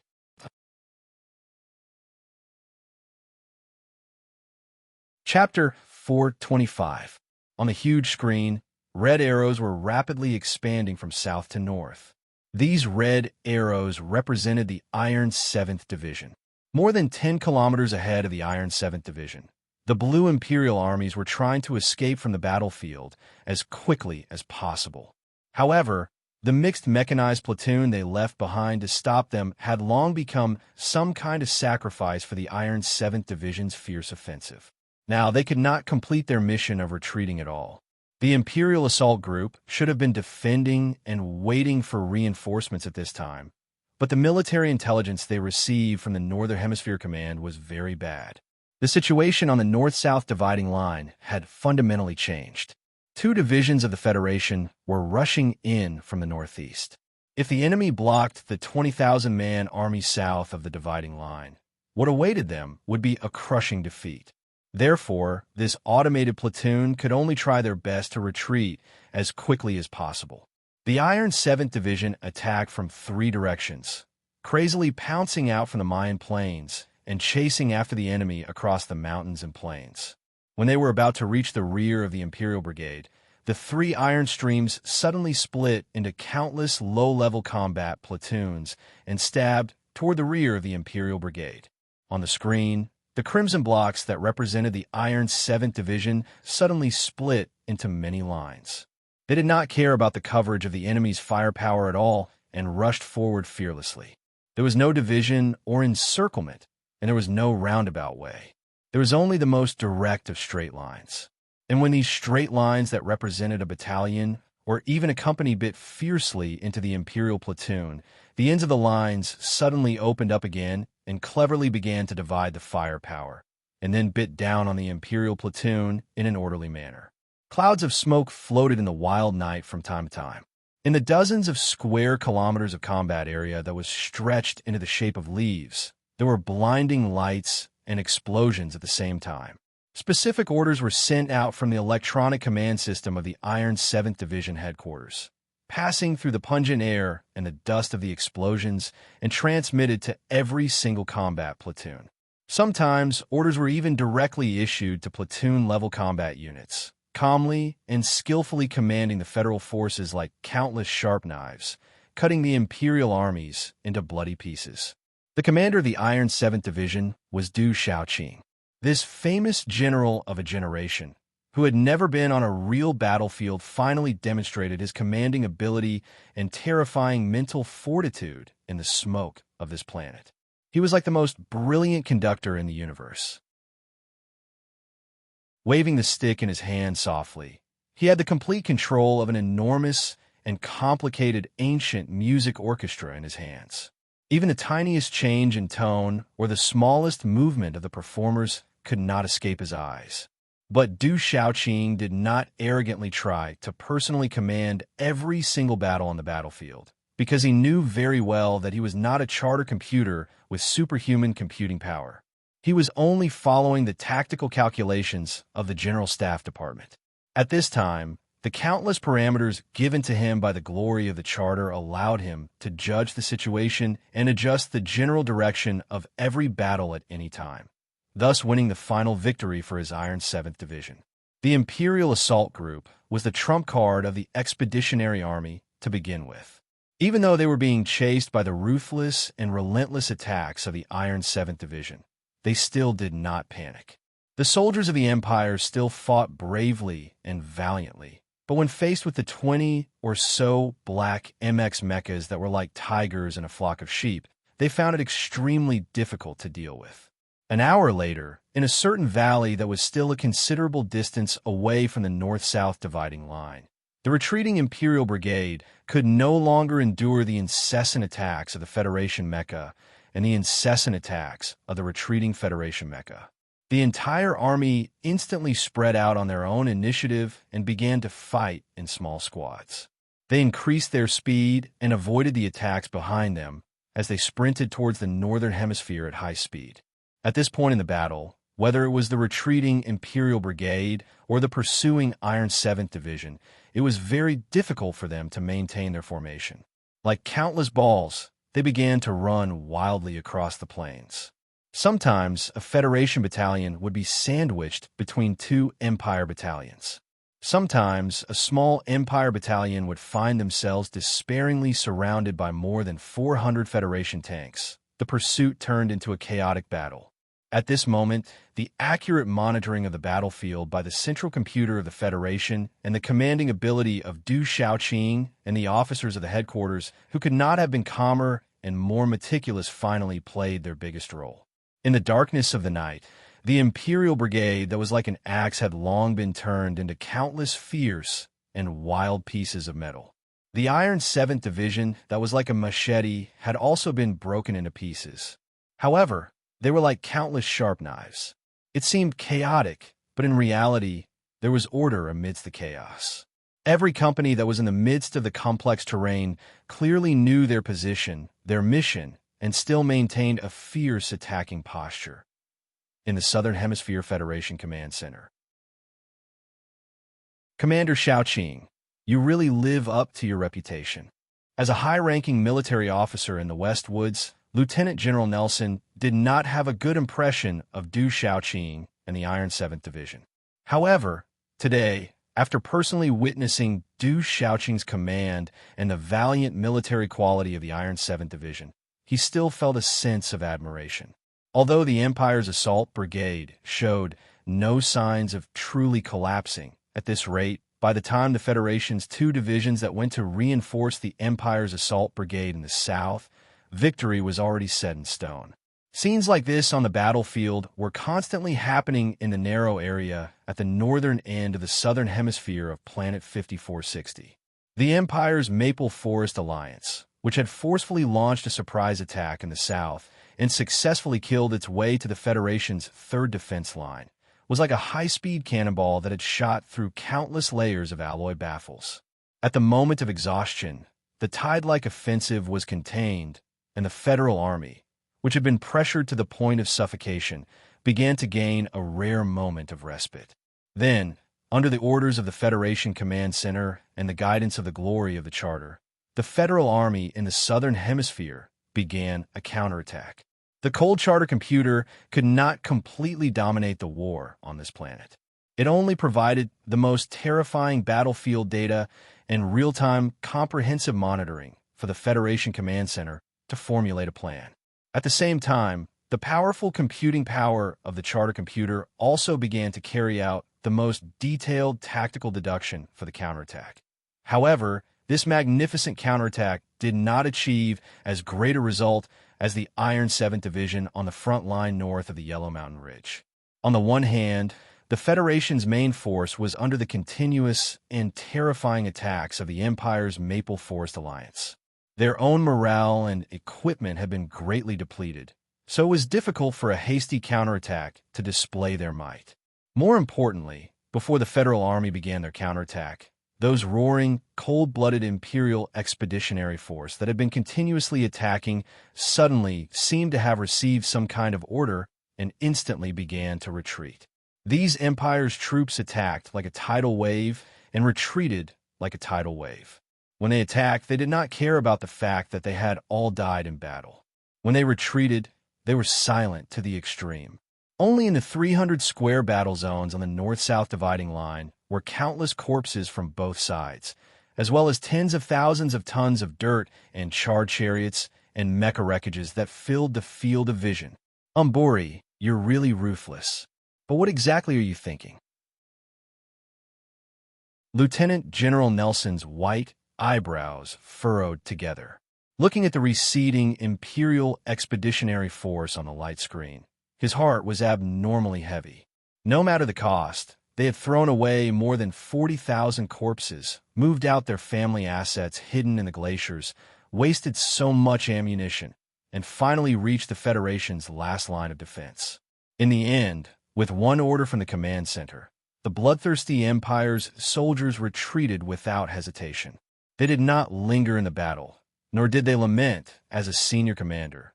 Lieutenant General Nelson knew very well that such a large group retreat on the front line proved the terrifying military quality and discipline of these Empire soldiers. Countless chariots rumbled across the planet's surface that was riddled with holes. The great battle of hundreds of thousands of people was played out in the darkness before dawn. The entire planet was playing out one magnificent and eye-catching scene after another. The 15 main divisions of the Federal Army set out to attack the Northern Hemisphere. This had already entered the third phase of the Ministry of Defense's plan. Under the guidance of the glory of the Charter, they chose the route to advance at high speed. Once they entered the Northern Hemisphere, they would lose this advantage. No one knew that the Federal Central Computer, which was busy guiding the planetary battle, was actually doing something else at this moment. That was driving for people, or in other words, turning on the engines. A wisp of white willow appeared at the edge of the sky. The faint light shone on Luochio Airport, illuminating the heavy firepower weapons with a charming metallic luster. A tremor came from the distant night forest. A severely damaged black mech walked into the base under the aim of countless heavy weapons. The officer of the airport, who had already received the information, drove a ladder car to the front of the tall mech. The hatch of the black mech slowly opened. Sulu, whose face was pale, carried the still unconscious Jianshu out of the mech under the shocked eyes of countless Federation soldiers. After waking up, Jianshu was taken to the living area by a female officer to take a bath. Sulu, however, asked an officer to take him to the cafeteria. Although he had already eaten 4 high-density energy bars in the mech, those things could not satisfy his extremely empty stomach. The second lieutenant in charge of leading the way looked at him with admiration and said, "Lieutenant Colonel Sulu, the food will be here soon." Sulu nodded and suddenly said, "Can you lend me your phone for a moment?" "It would be my pleasure," said the second lieutenant sincerely and happily. In addition to this excited second lieutenant, there were many officers of the airport watching from a distance with curiosity and excitement. In today's military, Sulu was no longer just a name, but a celebrity. Not to mention, at this time, many officers already knew about this young lieutenant colonel's outstanding achievements in today's Federation attack and defense battle. Sulu had just dialed a number when a large pile of plates was placed in front of his table. He stared at the plate of ugly, red food in front of him and was stunned.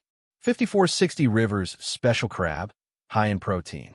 "You should need it right now," said the second lieutenant nervously. Sulu stared at the crab on the plate and shook his head. "I don't like to eat this. Please give me a bowl of noodles, preferably a big bowl."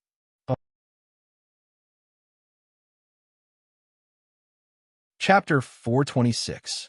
Jian Shuier took a shower very quickly. When the cook in the airport cafeteria brought the carefully cooked noodles to the table, She also came here and sat quietly and obediently across from Sulu. From this point of view, she didn't look like a big star who was popular all over the universe. The girl who had just taken a shower was wearing a dark green military shirt. The collar was tight, but because it was too loose, it always made people want to explore the scenery under the shirt. The fluffy and playful short purple hair was now smooth like a purple satin, sticking to her cheeks. There were a few drops of water at the end of the hair that were crystal clear. She was like a beautiful lotus flower lying on the quiet surface of the water, painted with a layer of strange color by the strange light. Her whole body was oozing wet like the morning fog, moving people. Sula looked up and asked, "Do you want to eat some?" Jian Shui'er tiredly shook her head and said, "I vomited so much that I can't eat anything. I don't know how you can still have such a good appetite." After saying this, she put her head on her arms and rested her head on the table, looking at Su Li's side face with a trace of curiosity and interest. The young girl's face was slightly pale at this moment, but it also carried an unhealthy redness that was caused by the heat and running around. However, her sharp chin rested on her arm, forcibly turning her delicate and tired face into a bit of pure beauty. The pink cheeks around her lips were squeezed until they were slightly puffed up like a cute little bun, making people want to take a bite out of them. Su Li's hand that was holding the chopsticks slightly froze. He suppressed the surprise in his heart and awkwardly stopped looking at her. He clumsily took the pepper bottle on the table and mechanically poured it into the bowl of noodles. He forced himself not to think that this national girl was staring at him. Relying on his instinct, he began to bravely attack the noodles in front of him. He ate a column of noodles with his chopsticks and drank half a bowl of soup with both hands. The spicy smell of pepper mixed with chili rushed into his nose, making him very comfortable. Su Lu ate until his forehead was full of sweat. He was so satisfied that he actually forgot a lot of things, such as the battlefield last night, the smoking corpses in the wilderness and mountains, and Jian Shui'er, who was sitting next to him and staring at him seriously at this time. A bowl of noodles was finished. Another bowl of noodles was finished. No one came to disturb the officers of Luoqiao Airport. The empty hall was quiet. Only the two of them sat in a remote corner by the window. Only the sound of wind sweeping away the clouds sounded. The morning light outside the window gradually crossed the mountain forest and shone on the surface of the building. The slightly white light penetrated the floor glass and reflected on Su Li's sweaty face. Jian Shui'er tilted her head and opened her big eyes to look seriously at this ordinary face in the morning light. She knew that this student of her father's would often have an incomparably natural and friendly smile on his face. However, in the cockpit of the Mecha, at certain moments when his smile would disappear and his face would become serious, there would always be some kind of wonderful light between those ordinary eyebrows. Last night, during the thousands of miles of escape, during the Mecha battle in the valley, she had been sitting quietly and obediently beside Su Lu. She had been shaken to the point where it was incomparably painful. However, most of the time, she had been seriously looking at the screen in the Mecha, watching Su Lu wearing a helmet, watching him do many, many things. The more she saw, the more she naturally knew, and the more curious she became. For a woman, curiosity was often a very fatal emotion. However, our nation's maiden had a calm enough heart under her cute and playful appearance. Thus, she was not like the daughter of the Nanxiang family, who might ruin a person's life the moment she saw him. Until now, she was still just curious. Who knew what this emotion would develop into in the future? Su Lu put down the third empty bowl and rubbed his abdomen in satisfaction. He used the sweaty sleeve of his shirt to randomly wipe his sweat and mouth. Jian Shui'er suddenly opened her mouth and asked seriously, "Who did you learn from?" Su Lu was startled, but immediately understood what she was asking. In terms of mecha piloting, he had many teachers. For example, Bai Yulan, Zhou Yu, and even Li Feng, who he had sparred with before. He would never let go of any opportunity to learn and improve himself. Back then, he had relied on that strange mecha battle room in Lihua University and that thin and weak young master of the Tai family to learn the basics. However, in the end, he only had one teacher. It was that teacher who had taught him how to discover, get used to, and use the trembling heat in his body. "It was Uncle who taught me," said Sulu very seriously. Jian Shuang'er's face showed a trace of peaceful sweetness and pride. She said, "So that father of mine is also very strong." Sulu smiled. On the beach outside the Golden Star Hotel, the young girl in front of him had not asked more about Uncle. Now, it seemed that those curiosity and doubts about her birth father had been hidden in her heart all this time. "Uncle is a very impressive person." He gazed at Jian Shuai and thought silently to himself that in this part of the universe, probably only that great military god could be a match for Uncle. Right at this moment, the phone beside his hand beeped. Earlier, when he had entered the cafeteria, he had made a call. However, this planet was too far away from the capital ring, so the call took too long. Furthermore, that second lieutenant's authority was too low, so the call was only officially connected after he had finished his noodles. However, it had to be said that the speed at which he ate his noodles was comparable to a hungry ghost about to be reincarnated. The time delay of in-universe instant communication could not be solved. After all, that involved a deeper level of research in quantum physics. Even Professor Shun was unable to touch upon this somewhat mysterious boundary. Sulu held the phone and listened to a woman's voice from afar. A woman wearing glasses and greasy work attire appeared before his eyes, but it could not hide her youthful face and great heart. He smiled slightly and said sincerely, "Shangxiu, I received your note. Thank you for adjusting that guy for me. It's very useful. Without this MX, it would have been very difficult for me to complete this mission. When I get back, I'll treat you to a meal. Right? I've introduced a Chung Fengsher to you. He has some very interesting things in his hands. See if you need them." In terms of mecha, Shang Xiu, the first-level technical supervisor of the Nutshell Engineering Department, was unquestionably a genius. Although this genius girl was gradually getting older, other than her youthful appearance, her talent in mecha design had not fallen behind at all. Su Li's gratitude was very sincere because he had been very comfortable controlling the Black MX that night.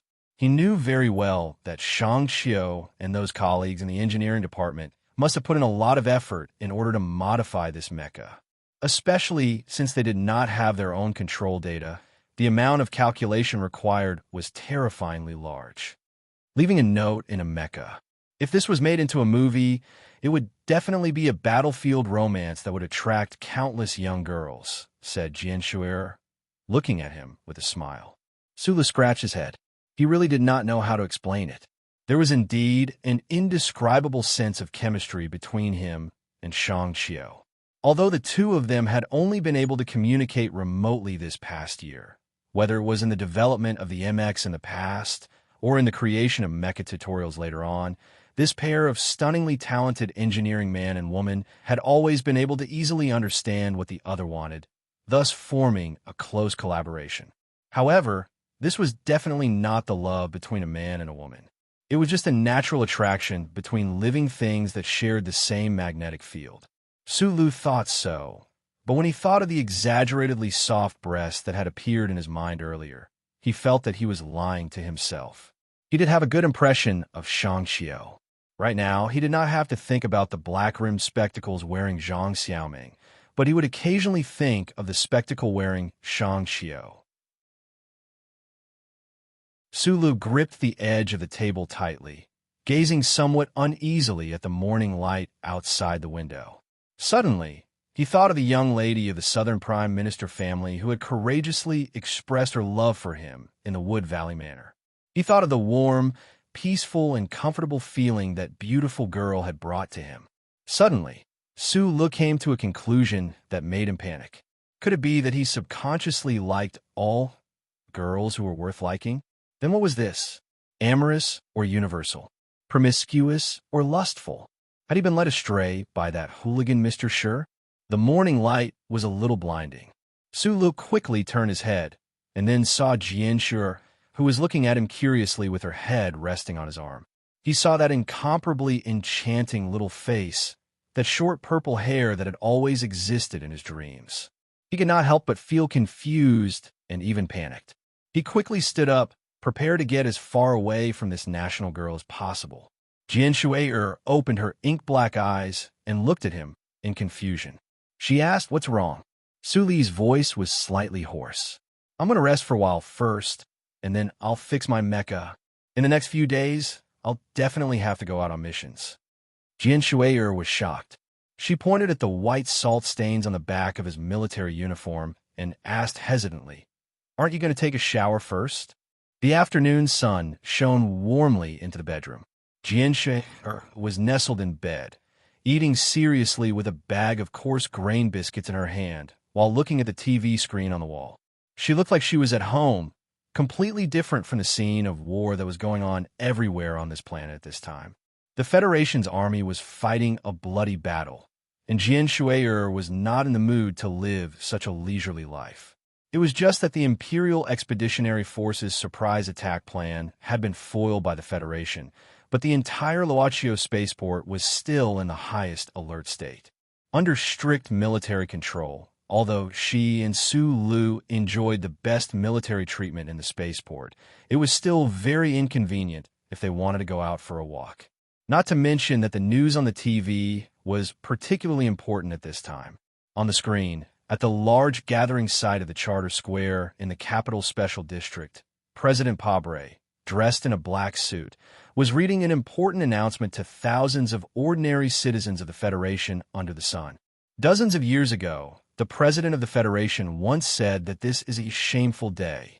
Today, I want to announce to the entire Federation and even the entire universe that today is a day that is worth remembering for the rest of our lives.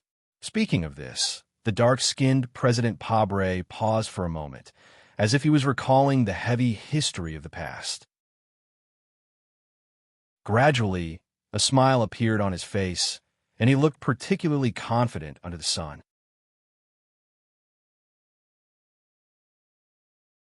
Chapter 427. Under the sunlight, President Pabre looked at the camera calmly and said, "The codename of this military operation is Victory because we will definitely achieve the final victory." The Charter Square was filled with jubilation, but there was also solemnity amidst the jubilation. For tens of thousands of years, the humans of the Federation had floated alone in the dark universe. In the colonial galaxies and the newly developed space zones, they did not find any relatives. Gradually, they lost their obsession to find extraterrestrial life. With a hint of sadness and a hint of pride, they confirmed that they were the only crystallization of wisdom in the universe, the leader of all things. However, in the last few years of the last constitutional era, people were shocked to discover that on the other side of the Night Scorpion Nebula, intelligent life that was extremely similar to them actually existed. Although the political systems of the two parties were different from the perspective of biology and natural selection, the people of the Federation and the people of the Imperium walked on the path of carbon-based life with their heads held high. There was no essential difference at all. Some anthropologists even began to boldly suspect that before the unknown catastrophe, the human societies on the two sides of the universe were vaguely connected. The people of the Federation might not be orphans in the first place. Where did we come from? Was it the same place? They lacked evidence, only sunny and optimistic inferences. Unfortunately, such inferences did not have the time to develop into movies, novels, stage plays, or even the warmth of universal diplomacy before they were directly turned into smoke by the flames of war that year. As a result, what might have been a comedy of distant relatives holding hands and weeping together became a tragedy of flowers and silver trees blooming in the sky and blood flowing on the yellow soil once they met. From the day the flames of war began, the competition between the Federation and the Imperium was painted with a layer of thick, hellish ink by blood and death. No one ever explored the endless stories between the two civilizations that were so similar that it made one's hair stand on end. The negative emotions of anger, sorrow, pain, and darkness, as well as the impassioned words of revenge and resistance, flooded into the lives and emotions of all the citizens of the Federation. At this point, the stars shone brightly. There was no other choice but to completely defeat the Imperium. In the words of George Carlin, one of the few people who talked about the Empire, it was that every citizen of the Federation had to be a natural anti-empire. In the last few days of the 68th year of the constitutional calendar, the West Woods border, which had been peaceful on the surface for the past 10 years, started to fight again. The Federation, which had been waiting patiently for 10 years, started to move. Tens of billions of citizens of the Federation were excited, cheering, and talking nonstop. After the gathering at Charter Square, the news channels of major TV stations began to mobilize all their resources to report on the biggest event of the decade. On the other hand, the Federation News Channel, which occupied the most authoritative position, had even canceled all of its routine news programs. Instead, it began to use text, pictures, and video to broadcast live the battle at the border of Scillan continuously. The Federation mobilized 94 divisions in the early hours of this morning to launch the final general attack on the remaining invaders of the Empire on the 3 planets at the border of the West Woods. With a solemn expression, the female news anchor with delicate features lowered her head slightly. She quickly flipped through the electronic text prompt screen and said at a very fast speed, "According to the latest battle reports sent by the Department of Defense, we can now confirm that the main force of this victorious military operation came from the West Woods military region. The one responsible for the interstellar military force transportation is the Federation's Second Fleet." At this time, a video provided by the federal military appeared on the news screen. In the vast and dark universe, a fleet of more than 40 Federation giant warships, which stretched for tens of thousands of kilometers, was heading toward a certain inconspicuous galaxy in the distance. The light of the stars on the right rear shone on the majestic fleet, making the hull of the space warship shine, making the scene look extremely magnificent. The female news anchor held a digital pen in her hand and asked in a sincere and respectful tone, "Professor Lee, President Pabre has declared war on the Empire. According to your calculations, how long will it take for the Federation to complete the first phase of the plan?" Lee Jae-do, the Vice Dean of the 1st Military Academy, replied with a smile, "The Imperial Expeditionary Force's supply of troops has not been interrupted, but as long as the 2 space channels are in our hands, the first phase of the attack should not be too big of a problem." As the only son of the military god Li Pifu, Lee Jae-do had always been taciturn and low-key in the federal military and political circles. The people of the Federation did not know much about him. Originally, he was not willing to appear in the news program, but the Federation government had to ask him to appear in order to explain the war to the people for so long.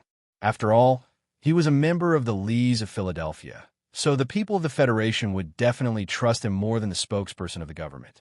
In fact, he knew very well that the image shown on the news was from 10 hours ago.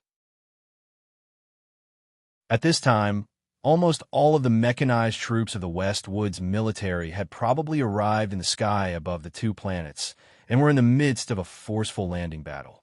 In the studio, a white-haired war strategist frowned in confusion and asked Director Lee, as far as I know, the fleet of the Imperial Expeditionary Force has been cautiously wandering around the periphery of the region. That is the desolate region. The Federation has not been able to obtain an accurate star map. This time, the Second Fleet is cruising at full capacity at high speed.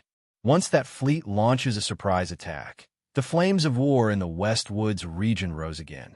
The military scientists in the Capitol Ring were most vigilant and puzzled about why the Department of Defense dared to use the Second Fleet to carry out the full-capacity transportation plan. After all, the Imperial Expeditionary Force fleet that was like a ghost whose location could not be determined was really a big problem. The fleet of the Empire is currently in the 5460 system. Lee Jae-do was not used to sitting in front of the camera. He smiled and coughed twice before saying, "But I believe that they will never be able to return to the star system they are familiar with to be ghosts." The news immediately shocked all the staff in the studio and the countless viewers in front of the TV.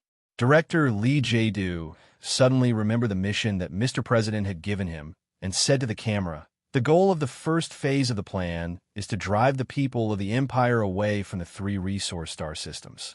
According to the host's question, according to my judgment, it will take the Federal Army at most 1.5 years to complete this historical mission. The female host suddenly opened her eyes wide and asked an extremely unprofessional question that hit the nail on the head. The military operation is codenamed Victory. Does it have anything to do with the National Girls' Victory Concert? Resource Star System? Did they really want the public to believe that there were only mines and military bases there, but no Federation citizens? Jian Shui'er looked at Rong Pingjing's cousin on the TV and frowned slightly. A hint of mockery flashed in her eyes. Including 5460 in the three-star systems that had fallen into the hands of the Imperial Expeditionary Force, there were close to 2 million Federation citizens who had been trapped under the iron hooves of the Empire for several decades. Meanwhile, the Federation government had always ignored them for the sake of the greater strategic arrangements, hiding the truth from the public. However, this was ultimately a decision that the government, parliament, and military had no choice but to make many years ago. This time's Federation government was at least correcting the mistakes that the Federation had made in the past. Doing some propaganda and embellishing was understandable. Jian Shui'er lowered her head slightly as she thought to herself.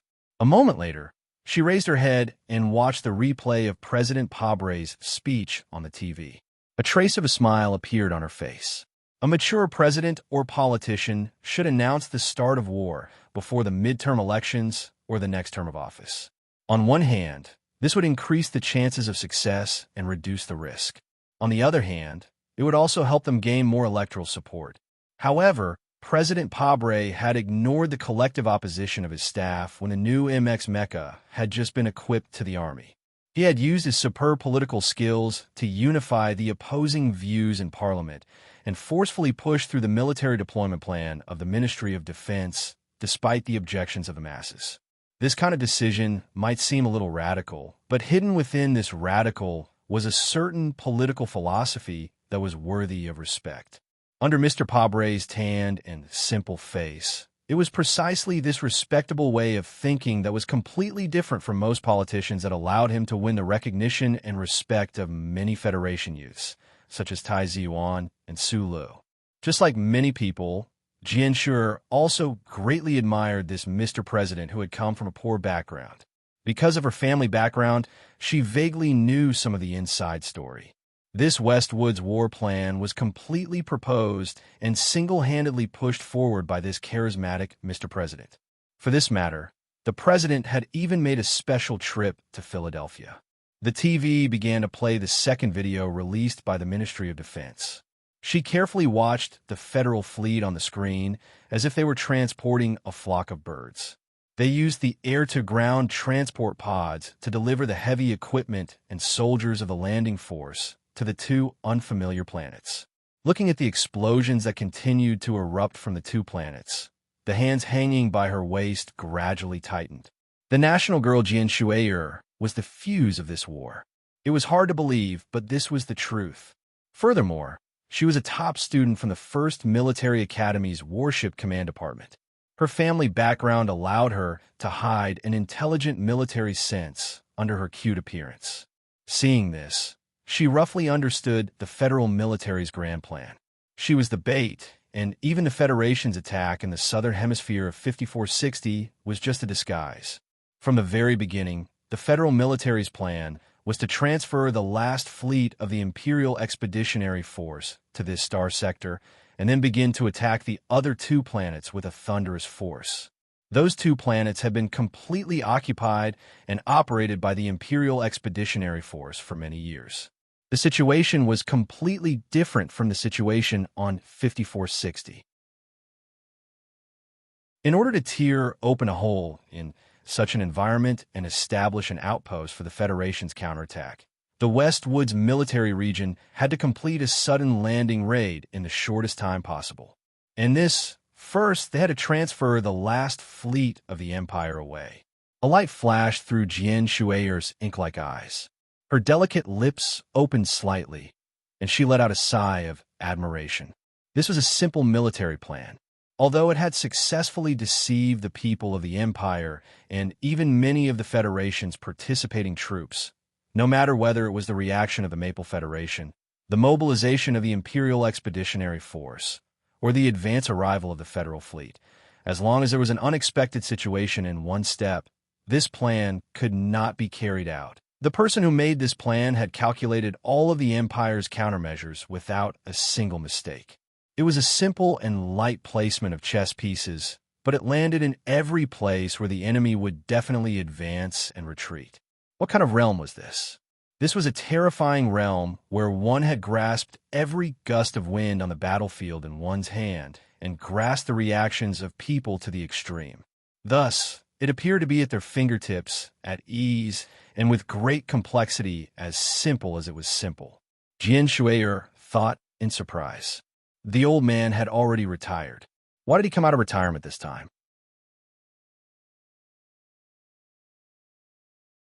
Chapter 428. I'll get straight to the point. I haven't updated today. I'd like to report to everyone that the deposit for the house has been paid today. My supervisor and I both confirmed that the sales lady was really pretty. Then, countless things piled up on me, and I felt like I couldn't handle them all. Like I said the other day, the 1,000 words I forced myself to write just now were even worse than some paragraphs. Although the spies' plots have been on the right track recently, there had been some problems with their rhythm. This was because there was a problem with the rhythm of my life. Like today, it wasn't difficult to squeeze out plots to sell for money. I could always get some word count with a little bit of effort, but that's a fake product. I don't think that's right. So I can only not write. I can't write. It's not that I can't write, it's that I don't want to. Because you have to spend money for these words, and I have to be responsible for my own face. I've never asked for leave, and I've stopped updating twice in a week. It's very annoying, but compared to writing shit, the latter is more annoying. So I sincerely asked for leave. I asked for leave because I can't help it, because I'm too busy to talk about it. I don't dare to promise that I won't ask for leave in the future. After serious self-reflection and calculation, I think that starting in March, the speed of the spy should return to how it was at the beginning. In the next 1.5 months, I'll do my best to write the spy well. In fact, in the outline, this should be the stage I'm most concerned about. I sincerely ask that after tomorrow, although you won't be reading the forbidden book in the snow outside the window, you can still read the spy slower than when it was 3,000 words. Because I want to write more carefully so that the amount of information and the things you feel will be richer. The spy has been laying the groundwork for the past few days. If it's 6,000 or 9,000 words a day, this kind of groundwork can actually be seen beautifully. But if it's all groundwork for 3,000 words a day, it will only appear dull and clumsy. So I want to spend more effort on the details. I hope that after your reading rhythm is ruined, you can be merciful.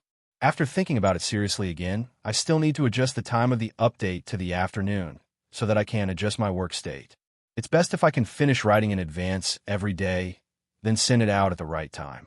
That's more appropriate. Tomorrow, I'll write 2 chapters. From the day after tomorrow, I'll try to write 1 chapter every day at 4 p.m. Wind can't blow, rain can't hit. Because I actually like this story.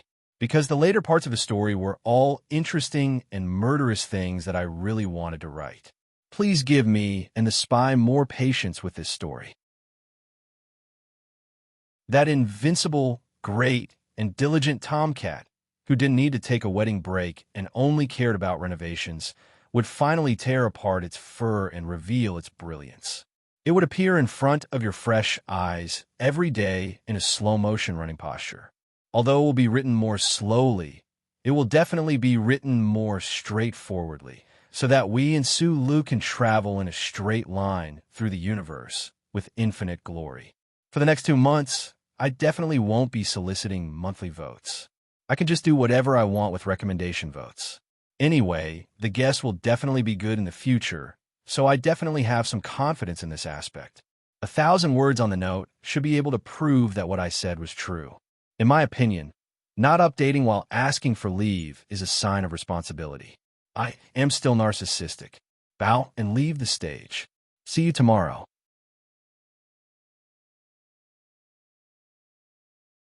Chapter 429. Jianshui could be cute and innocent in front of her family, but she could also be youthful, adorable, charming, and witty to the point of being natural. She could make countless members of the opposite sex fall head over heels in love with her and be willing to live a life of poverty for her. This kind of natural ability probably had some kind of indescribable mystery to it. This was the real her, but it was not the entire her. The other part of her was unwilling to use the intelligence and ability she had developed at First Hospital and her home in Philadelphia to figure out the dangers and complexities of the human world. However, right now, she could not get rid of her doubts. They were like clouds that forever covered the night sky, blocking out the thousands of stars that scattered down from the universe. It made it difficult for her to keep her heart pure and clear even if she wanted to. At this moment, she needed to discuss the heavy and deep doubts in her heart with someone close and trustworthy. And on this planet, there was no doubt that there was only that small-eyed man. After going through a complicated authorization check, she was brought by the female officer to a large warehouse in the depths of the underground base of the spaceport. The national maiden looked at the scene in front of her and covered her slightly gaping mouth in shock. The underground warehouse was very large and spacious. A large black MX mecha of the Federation hung on a platform suspended in midair. The heavily damaged outer shell on the left side of the mecha had already been dismantled, revealing the dizzyingly complex mechanical structure inside. It looked like a human skeleton specimen from a medical school, except that it had a faint metallic glow. Also, because it was too large, it gave off a strong sense of oppression for the people in the warehouse. On the left side of the black MX, a simple automatic assembly line, suspended 5 meters in the air, was moving in many parts with a clatter. Below the assembly line, 6 officers were recording something with serious expressions on their faces. In their hands, the electronic repair records kept flashing rapidly, recording in detail every movement seen with the naked eye. The dark blue patch on their left shoulders indicated that they were Federation repair officers. One of the officers wiped the sweat off his forehead and looked at the guy on the black mecha who was silently climbing and jumping like an ape. He said in shock, "I always thought that my repair skills were already not bad at all." Sulu stood on the tall mecha.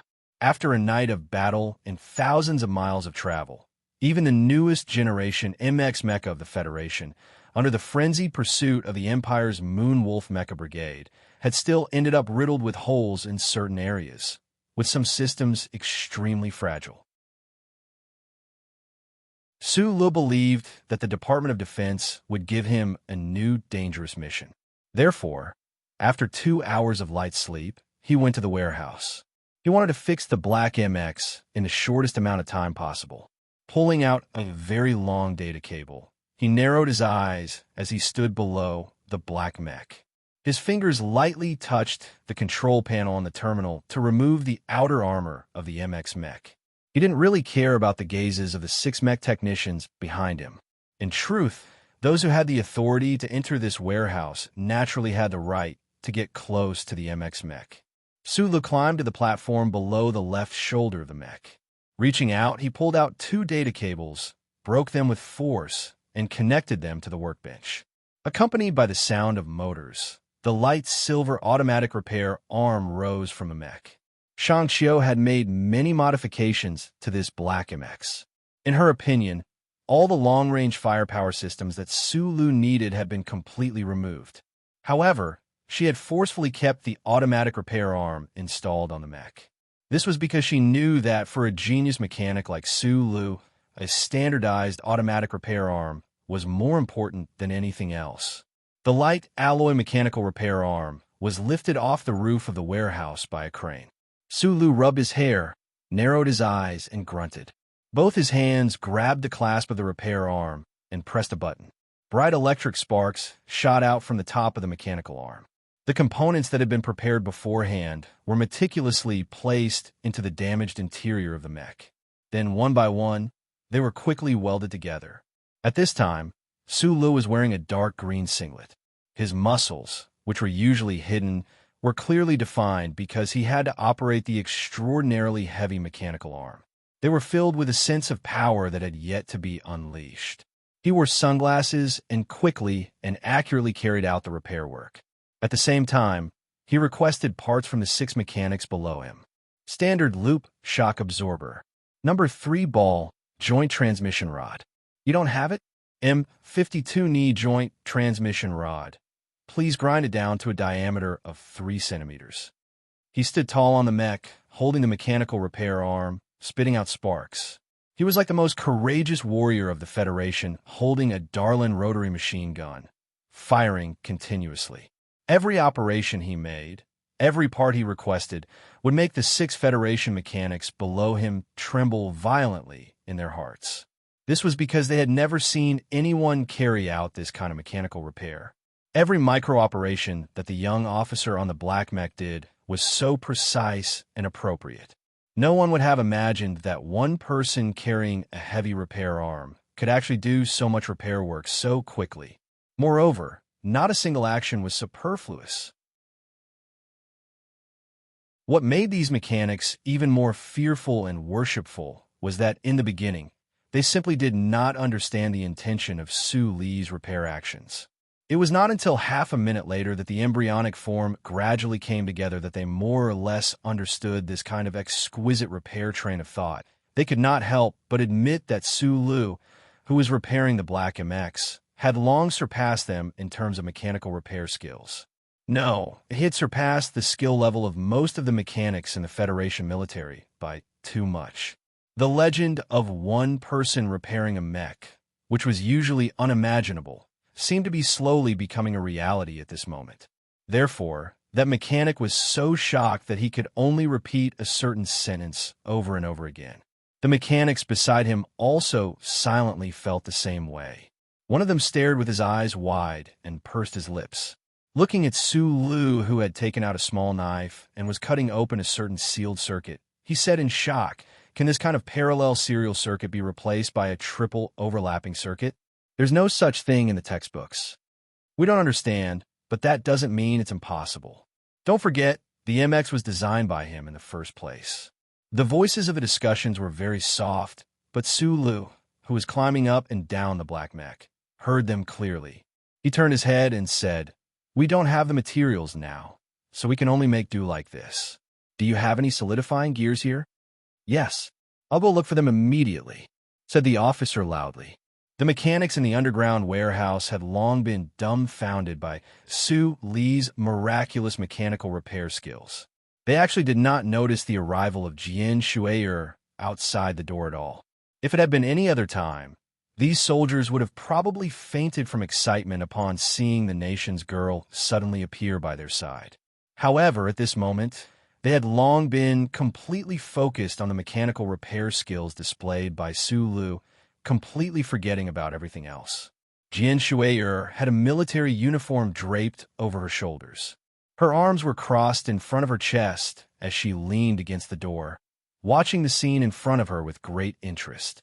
She had already remembered that Su Lu was originally an extremely talented mechanic. Her earlier shock gradually faded, but at this moment, seeing the fanatical worship in the eyes of those mechanics, for some reason, a faint sense of pride actually grew in her heart. Yesterday, Su Lu had escaped for thousands of miles and returned to the mountain for a surprise attack. Su Lu had left an incomparably deep impression on this nation's girl, but it was very strange. At this moment, Su Lu was wearing a tight-fitting military singlet, sweating profusely and holding the repair arm like he was holding a large gun. This scene really did give birth to some indescribable emotions in her heart. His figure is quite good. Jian Shui'er looked at Su Lu, who was busy on the mech.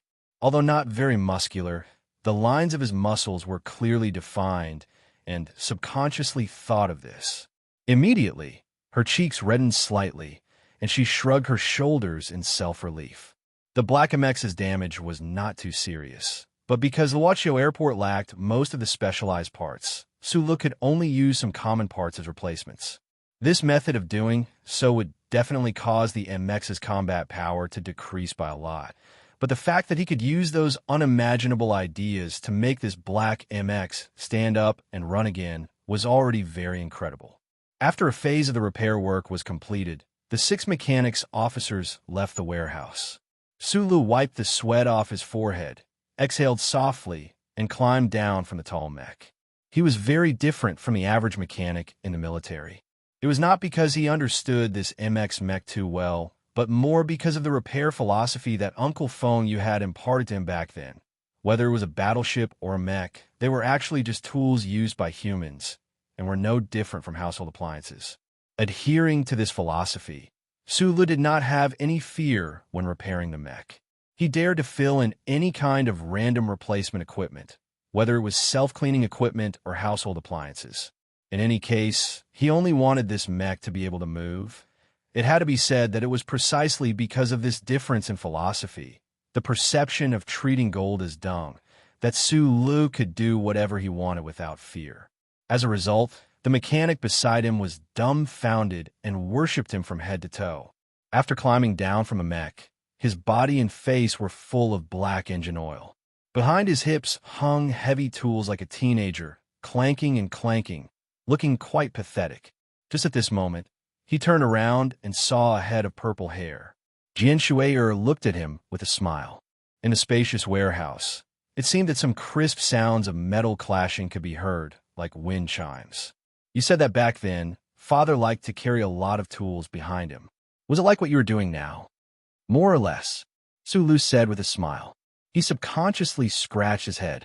The black high-density mech on his hands was all over his face, smearing it black. Jian Shui'er covered her mouth and giggled. After a moment, she regained her composure and asked seriously, "Does the Ministry of Defense have a new mission for you?" "Not yet." Sulu opened the workbench and began to arrange the tools. In a low voice, he said, "But I think they definitely won't ask me to send you back to the capital ring again.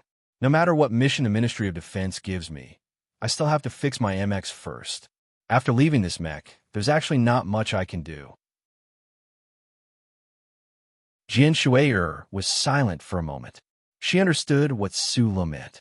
Whether it was the Special Mecha Battalion or the normal field forces, whether it was the Federation or the Empire, all pilots would have their own personal mecha.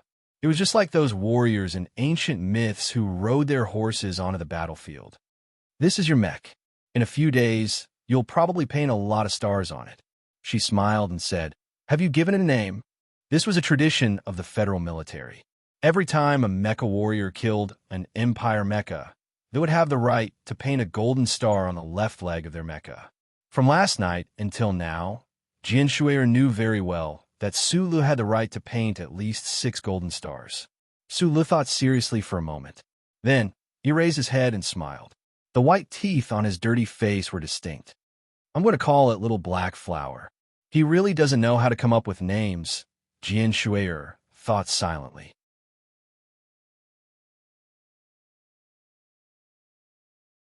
Chapter 430. The Nutshell Engineering Department's first prototype MX Mecha was silver-white in color, so it was called Little White Flower. This MX was black, so it was called Little Black Flower. It sounded natural and natural, but there was really nothing new about it. Jian Shui'er found that Su Li's ability to come up with names was on a completely different level from the mecha repair ability he had displayed earlier and the mecha control ability he had displayed last night. However, looking at this face full of black motor oil, looking at that mouth of ridiculously white teeth, looking at that pair of eyes that were not big but appeared exceptionally clear and sincere, without a single trace of impurity, Jian Shui'er narrowed her eyes. They were like the 2 crescent moons in the sky above the capital. She felt that at this moment, he really did look like a little black flower. Using a classifier like flower, using a noun like flower to describe a man, especially such an ordinary-looking young man, made Jian Shui'er feel slightly embarrassed when she woke up. Her eyes shifted slightly, and she changed the topic. Pointing at the enormous black mecha behind Sulu, she asked, "This MX has been modified? Otherwise, how could it be so powerful?" She shrugged a little embarrassedly and continued, "I only know that cars can be modified." This sounded a little like the stage of finding topics to talk about before a date, but Sulu was slightly taken aback, and then replied earnestly and honestly, There are some minor modifications, but as for how it differs from the fitted MX, if I didn't learn this, I really can't say for sure. This was the truth. In order to match Su Li's control characteristics, Shang Qiu and the Nutshell Engineering Department had decisively abandoned most of the long-range fire control system of the Little Black Flower. It was difficult to avoid any loopholes in the mecha's assembly system.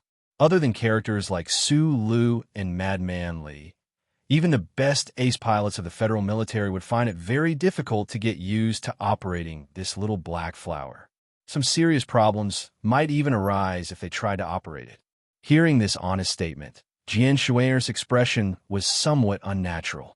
She shrugged cutely and pursed her pink lips self-deprecatingly. She grew up in the Lees of Philadelphia and was doted on by thousands of people at the age of 12. Such a background and experience gave her a sense of pride in the Federation. However, this kind of pride had always been hidden deep in her bones, and she would never show it in front of ordinary people. However, although Su Lu wasn't familiar with her, they had been together for such a long time. Furthermore, he was her biological father, so he couldn't be considered an ordinary person. From her point of view, Su Lu was clearly using the enhanced maneuver platform. Why did he have to hide it from her? He even said that it was some kind of simulation system. Now that he could not explain it clearly, the proud national girl naturally did not want to continue asking. Yes, I thought you were still resting. You must have worked hard last night. Su Lu felt the change in Jian Shui's mood. He nervously wiped the oil on his hands onto his overalls and asked. Jian Shui came back to her senses. She didn't understand why she felt a little uneasy because of Su Li's concealment. She rubbed her hair a little angrily, raised her small face, and spread out her hands and said, "There are some things I want to ask you." The two walked along the deep underground corridor and walked out of the warehouse. At this time, there were countless warships and military aircraft taking off at a high density in Luoqiu Airport. Most of the Federation soldiers were busy in a state of war, so no one paid attention to them. In the space, only the clear footsteps of the two people and the crisp sound of the wind chimes behind there but could be heard. I always thought that I had been in Channel 23 for too long, so everyone felt close to me. The script of the TV series was well written, and the character of the female captain was very cute. Other than that, I'm just a very ordinary person. Other than being a little good-looking, there's nothing to be proud of. Jian Shui was draped in a light blue Federal Fleet officer's uniform, with a soft light gray thin jacket inside. Her hands were clasped in front of her body, and her picturesque eyebrows were slightly furrowed. The tenderness in front of the girl's chest was squeezed more clearly by her arms. Su Lu turned his head and looked at her. He was silent, but in his heart, he thought that for a girl to be as beautiful and moving as you, that was already her greatest strength. I don't even know how to wear clothes. You used to mock me. Jian Shui stopped in her tracks. She crossed her arms and tilted her head to look at him seriously. I'm not even very competent as a celebrity. Su Lu thought of the concert stage last night. The girl's tight red dress that made the soldiers fall into a frenzy, and that dark uniform that couldn't be any shorter. He thought of the smoothness in the mecha and still remained silent. But in the depths of his heart, he whistled to express his amazement. In any case, I think we should all be very clear that I'm not some big shot. Su Lu suddenly turned his head. The dim lights in the underground corridor shone on her beautiful face, making him suddenly have some strange thoughts. His eyes gradually narrowed, and he asked slowly, "What are you trying to say?" "I don't understand." Jian Shui's eyes flashed with a puzzled but determined light. Why did the Department of Defense use me as bait? Why did the Empire's people really come after me? Can you understand? I can't. You're here too? Su Lu looked at her and asked. Jian Shui lowered her gaze and said softly, "Don't forget, I'm also a soldier." Su Lu fell into silence. Jian Shui's puzzlement was actually also his puzzlement.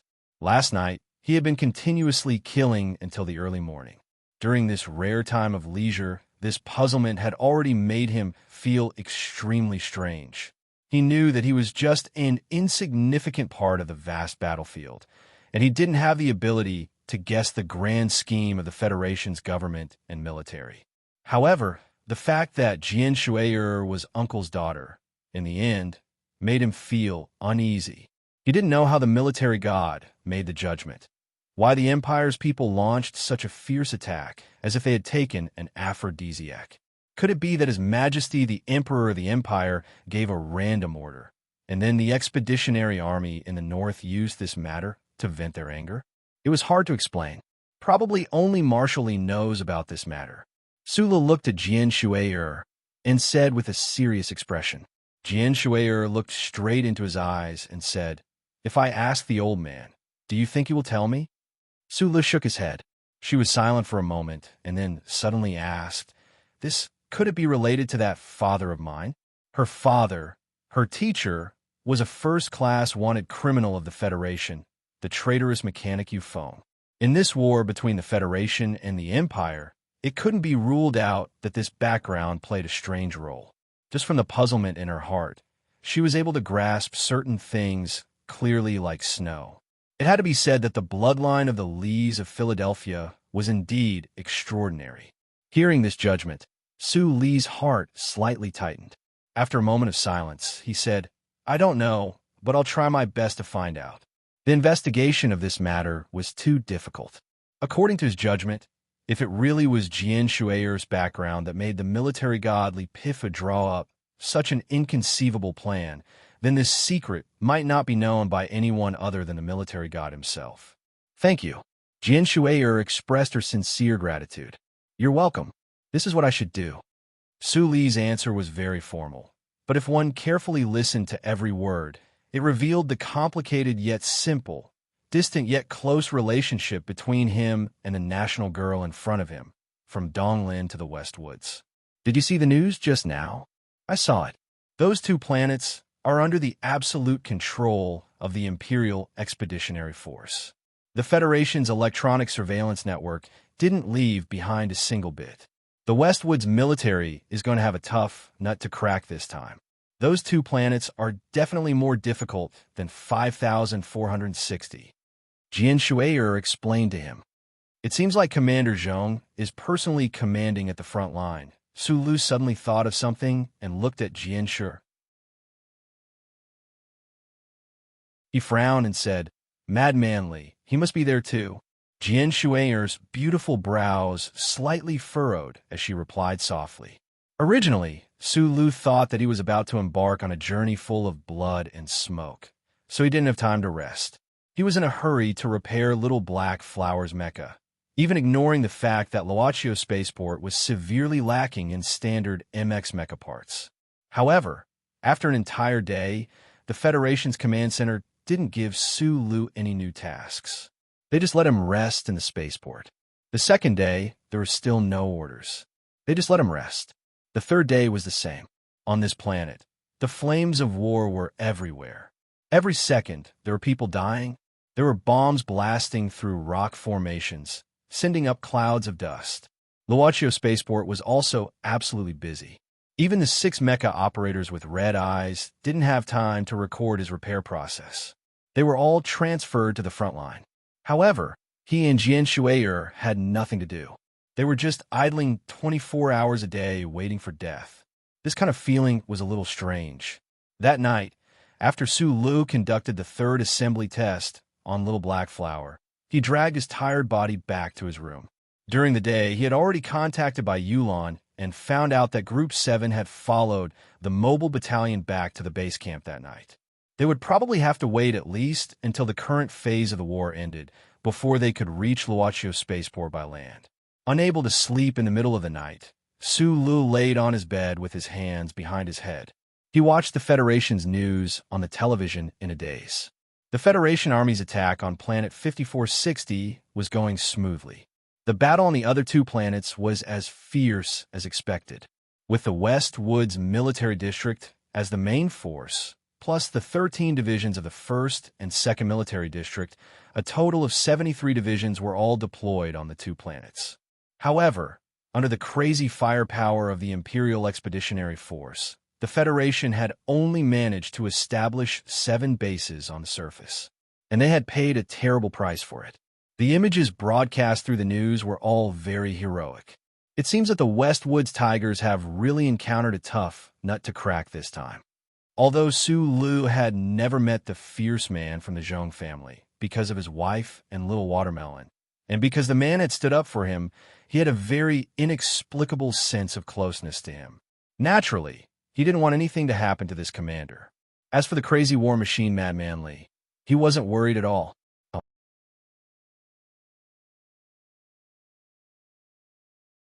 Chapter 431.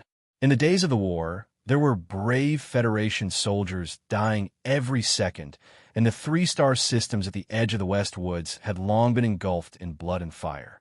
The relevant government departments were definitely not stupid enough to allow the major TV stations to continuously publish the names of the fallen soldiers in black. On the contrary, the news was filled with victory reports and commendations that were constantly appearing on the news. And the name that appeared the most in these battle reports and commendations was the Federation's 3rd Military Region's 7th Mechanic Division. The war suddenly broke out, and the Federation's propaganda machine launched a simultaneous and intensive attack. In just a few days, the Iron 7 Division, which had been gradually forgotten by the public of the Federation, appeared in front of the entire universe with an unstoppable momentum.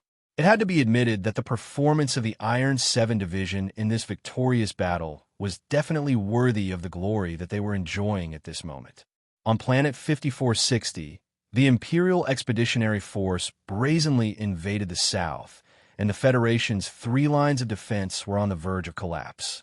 It was the Iron 7 Division's blockade at the front line of the Huangshanling Lonely Ridge that fired the first shot of the Federation's counterattack, and set off a frenzied invasion of the North. This force completely annihilated the Imperial Moon Wolf Group in the Mountain War Zone, and then immediately pursued the Imperial Assault Group, which had nearly 20,000 soldiers for thousands of miles. However, what the Federal Military and Division Commander Du Xiaoqing did not expect was that the 2 Federation divisions that retreated from the south of the demarcation line did not arrive at the designated location at the designated time. However, the Imperial Assault Group had already regained their senses and launched a fierce counterattack on the Glacier Plateau, trying to nail the Iron 7 Division's pursuit to the Red Plateau soil. Du Xiaoqing, wearing sunglasses, silently raised his right hand and pointed to the north like an arrow. The arrow was already on the string, and it had to be released. The Iron 7th Division was exhausted, but they were still silent and valiant. They charged toward the Imperial Assault Group, who were trying to regroup and organize a counterattack. The valiant soldiers of the Federation and the soldiers of the Imperial Expeditionary Force, whose willpower was tempered by ice and snow, once again clashed with each other on the Red Plateau. The formation that had just been formed was once again disrupted. The Iron 7th Division still coldly continued their crazy and fierce pursuit. This desperate chase lasted from late night to early morning, and from early morning to dusk. It was unknown how much blood was sprayed into the sky, making the sunset incomparably bewitching red that night. When the red clouds were as red as blood, the Iron 7 Masters obtained the final victory. However, they also paid an extremely disastrous price. The Imperial Expeditionary Force's strategy of defending and waiting for reinforcements, which had been maintained for decades, suddenly melted like ice and snow, just like the once every 3,000 years flow of this planet. The Maple Forest Alliance's many years of savings were all used up because of His Majesty's reckless order, and because of old General Ambry's ruthless and even somewhat desperate decision to leave his homeland. All of the Imperial Expeditionary Force's heavy weapons, secret land-based missile bases, electronically controlled micro-aircraft hangars, military deployments, and even the most real strength of the troops were all exposed in front of the Federal Army. With the Iron 7th Division's tragic victory as the starting point, the Federation began a rapid counterattack from the south to the north. Whether it was the command center, the Westwoods Military District, or the Department of National Defense far away in the Capital Ring, none of them would let go of such a heaven-sent opportunity to plan for the results of this battle. The Federation had a total of nearly 3,400 M52 mechas, and more than 300 of them were thrown on the north-south border of this planet. Like countless cold iron protrusions, they mixed in with the automated mechanical troops and advanced towards the north. There were also dozens of strange black MX mechas appearing and disappearing in the mountains and wilderness. The Maple Forest Alliance retreated decisively like a tide, and the Federal Army chased after them fiercely like a forest fire, until the planet turned into a sea of fire. The Imperial Expeditionary Force's Maple Forest Alliance was made up of 9 Army brigades and 1 mecha brigade. Including the logistics and related officers in the base, they had a total of more than 218,000 people.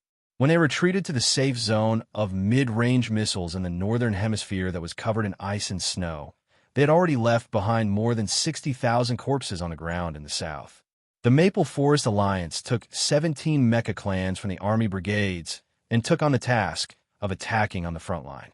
In the end, only 5 of them were able to retreat with their formation intact. What was more fatal was that under the attack of the Federation's air power and concentrated long-range missiles, it was very difficult for the Imperial armies to move their heavy firepower equipment into the warehouses hidden by the glaciers. The protracted battle was cut in half at the waist, and it was very difficult for them to continue. The plan of the Federation's Ministry of Defense was 1/3 complete, and the Imperial Expeditionary Force was holed up in the ice and snow of the Northern Hemisphere, without any signs of life. At this point, the general situation of Planet 5460 was set. The military commander of the Empire, Old General Ambley, was not inferior to his counterparts in the Federation. In fact, he did not make a mistake. Although he did not think that this was a trap set by the Federation in the beginning, he was prepared to break the trap. However, he did not expect that the Federation would silently send another black noose into this big trap. As the saying goes, a big ring encircles a small ring. The old general of the Empire lost because of the source, because of His Majesty the Emperor's random order. Old General Ambley's old face was as cold as the ice and snow around him. His sparse eyebrows were mixed with ice shards as he stood on the top floor of the base covered in ice and snow. His old hands continuously patted the steel railings, and his heart was filled with endless emotions and shock. How could the Federation have guessed His Majesty the Emperor's random order? Or could it be that the Federation's spies had unbelievably infiltrated the core of the Empire? Unlike the fireworks of the victory of Planet 5460, the remaining 2/3 of the Ministry of Defense's plan did not go so smoothly. The main fleet of the Federation had to be stationed at the Gary Corridor and the Night Scorpion Nebula. Even if they had to wait for 100,000 years, they had to be on guard against the appearance of the Imperial fleet. That was the scenario that the Federation feared the most. The Ministry of Defense's plan was to use Jian Shui as bait to ignite a local war, then use the local war to trigger a planetary war. Using this planetary war, they would then use this planetary war to lure the only fleet of the Imperial Expeditionary Force to leave the barren star field. Once the Imperial fleet was lured away, the Ministry of Defense would then secretly prepare for a large-scale landing on the other 2 fallen planets. They would be able to obtain the precious and safe outer space environment. There is nothing wrong with this plan, except that the Federation did not expect that old General Ambley would directly use the Federation's plan to start a tragic planetary war. Except that they did not expect that the Imperial Expeditionary Force would actually spend decades to set up such dense and violent stratospheric firepower on the 2 fallen planets. On these 2 planets at the border of the Sylvan region, although the Federation's offensive could not be said to be gloomy, it had sunk into a kind of chilling stalemate. Every moment, there were countless Scylla native soldiers whose names were marked with black boxes, signifying their death. On the news, the Senate had just passed an order of commendation for the Iron 7th Division. At the same time, the commanders of the 2 divisions that delayed the military flight were immediately removed from their posts and sent back to the capital Ring Military Court for trial. Sulu narrowed his eyes, then turned off the TV and began to think about some problems with his eyes closed. The two divisions were directly under the command of the West Woods Military Command. The Iron 7th Division was constantly on the news and receiving commendations. Sulu did not find it strange. Although the troops led by Du Shaoqing were the first to go to the front lines, they had displayed a fierce iron will and outstanding military service, so it was natural for them to receive commendations. The problem was that the two fallen planets of the West Woods Military Command that were the main offensive force were unable to break through the situation. Thinking of the rumors that Zhong Laohu of the West Woods had been suppressing Du Shaoqing and the Iron 7th Division, and the two West Woods commanders who were arrested, Sulu felt a little strange and thought about it. Although the son of the Zhong family in the West Woods was really stupid, and those powerful relatives of the Zhong family were really annoying, Sulu still sat on the side of the West Woods Zhong family, because that was the home of Little Watermelon and Mrs. Zhong. Sulu fell into a deep sleep as he thought about this without a clue. Outside the spaceport, from time to time, the roar of battleships taking off and landing, the noisy sound of engines exploding, and the orderly and solemn footsteps of soldiers could not wake him up, because this was a beautiful dream. However, when he turned around, he saw a young girl in a white dress standing by the window. The light from the sun shone in through the window, illuminating the young girl's youthful body and revealing her curves. What moved his heart the most was the pair of slender, tight, and smooth legs that did not match her height. They were somewhat exaggerated. The girl did not answer, but in the dream, Sulu knew who she was because she had short purple hair. Sulu felt that he was blaspheming an artist's oil painting. He reluctantly turned his head back, but he saw that the Shangqiu under him had become the beautiful daughter of the Nan family. Nan Xiangmei, who was being pressed down by a strong body, was wearing a dark blue turtleneck imitation sweater. Her eyes were closed tightly, and her black eyelashes were slightly trembling. She seemed to be awake, but refused to open her eyes as if she was expecting something. Her cheeks were full of shyness, and there was a touch of purity in her gentleness. However, in front of this purity, he was a little violent and excited. He grabbed the hem of the dark blue sweater and pulled it up, exposing Nin Xiangmei's white, jade-like upper body to the air. Sulu only felt that it was warm and soft, and the fine particles on her creamy skin were shivering. It seemed that the air was a little cold. A little cold? It was indeed a little cold in the gatehouse, and the pear garden outside the window was still snowing. He looked up in excitement and confusion and saw the pair of black-rimmed glasses. However, the pair of eyes under the glasses did not have any sense of righteousness, only incomparably seductive and pure. The girl was also wearing a pair of red devil horns on her head, like a clumsy elf imitating a little goblin. Sulu, who was sweating all over, suddenly woke up. He sat on the bed in a daze for a long time and looked at his hands in a daze. Then he walked into the bathroom dejectedly, turned on the tap, and began to wash his clothes. Yes, reported to everyone, today is not a quail egg or a chicken egg, today is a golden egg. There is a prize.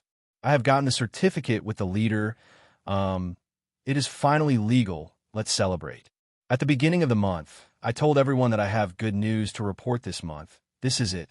I have said that I will write an article to commemorate the 6 years of running, but you see how tired I am. Naturally, the article about the celebration can only be postponed indefinitely. I have received many congratulatory messages from my book friends on QQ. I thought for a long time before I remembered that I have mentioned it once before, so I will not reply to them one by one on QQ. I will bow and thank you.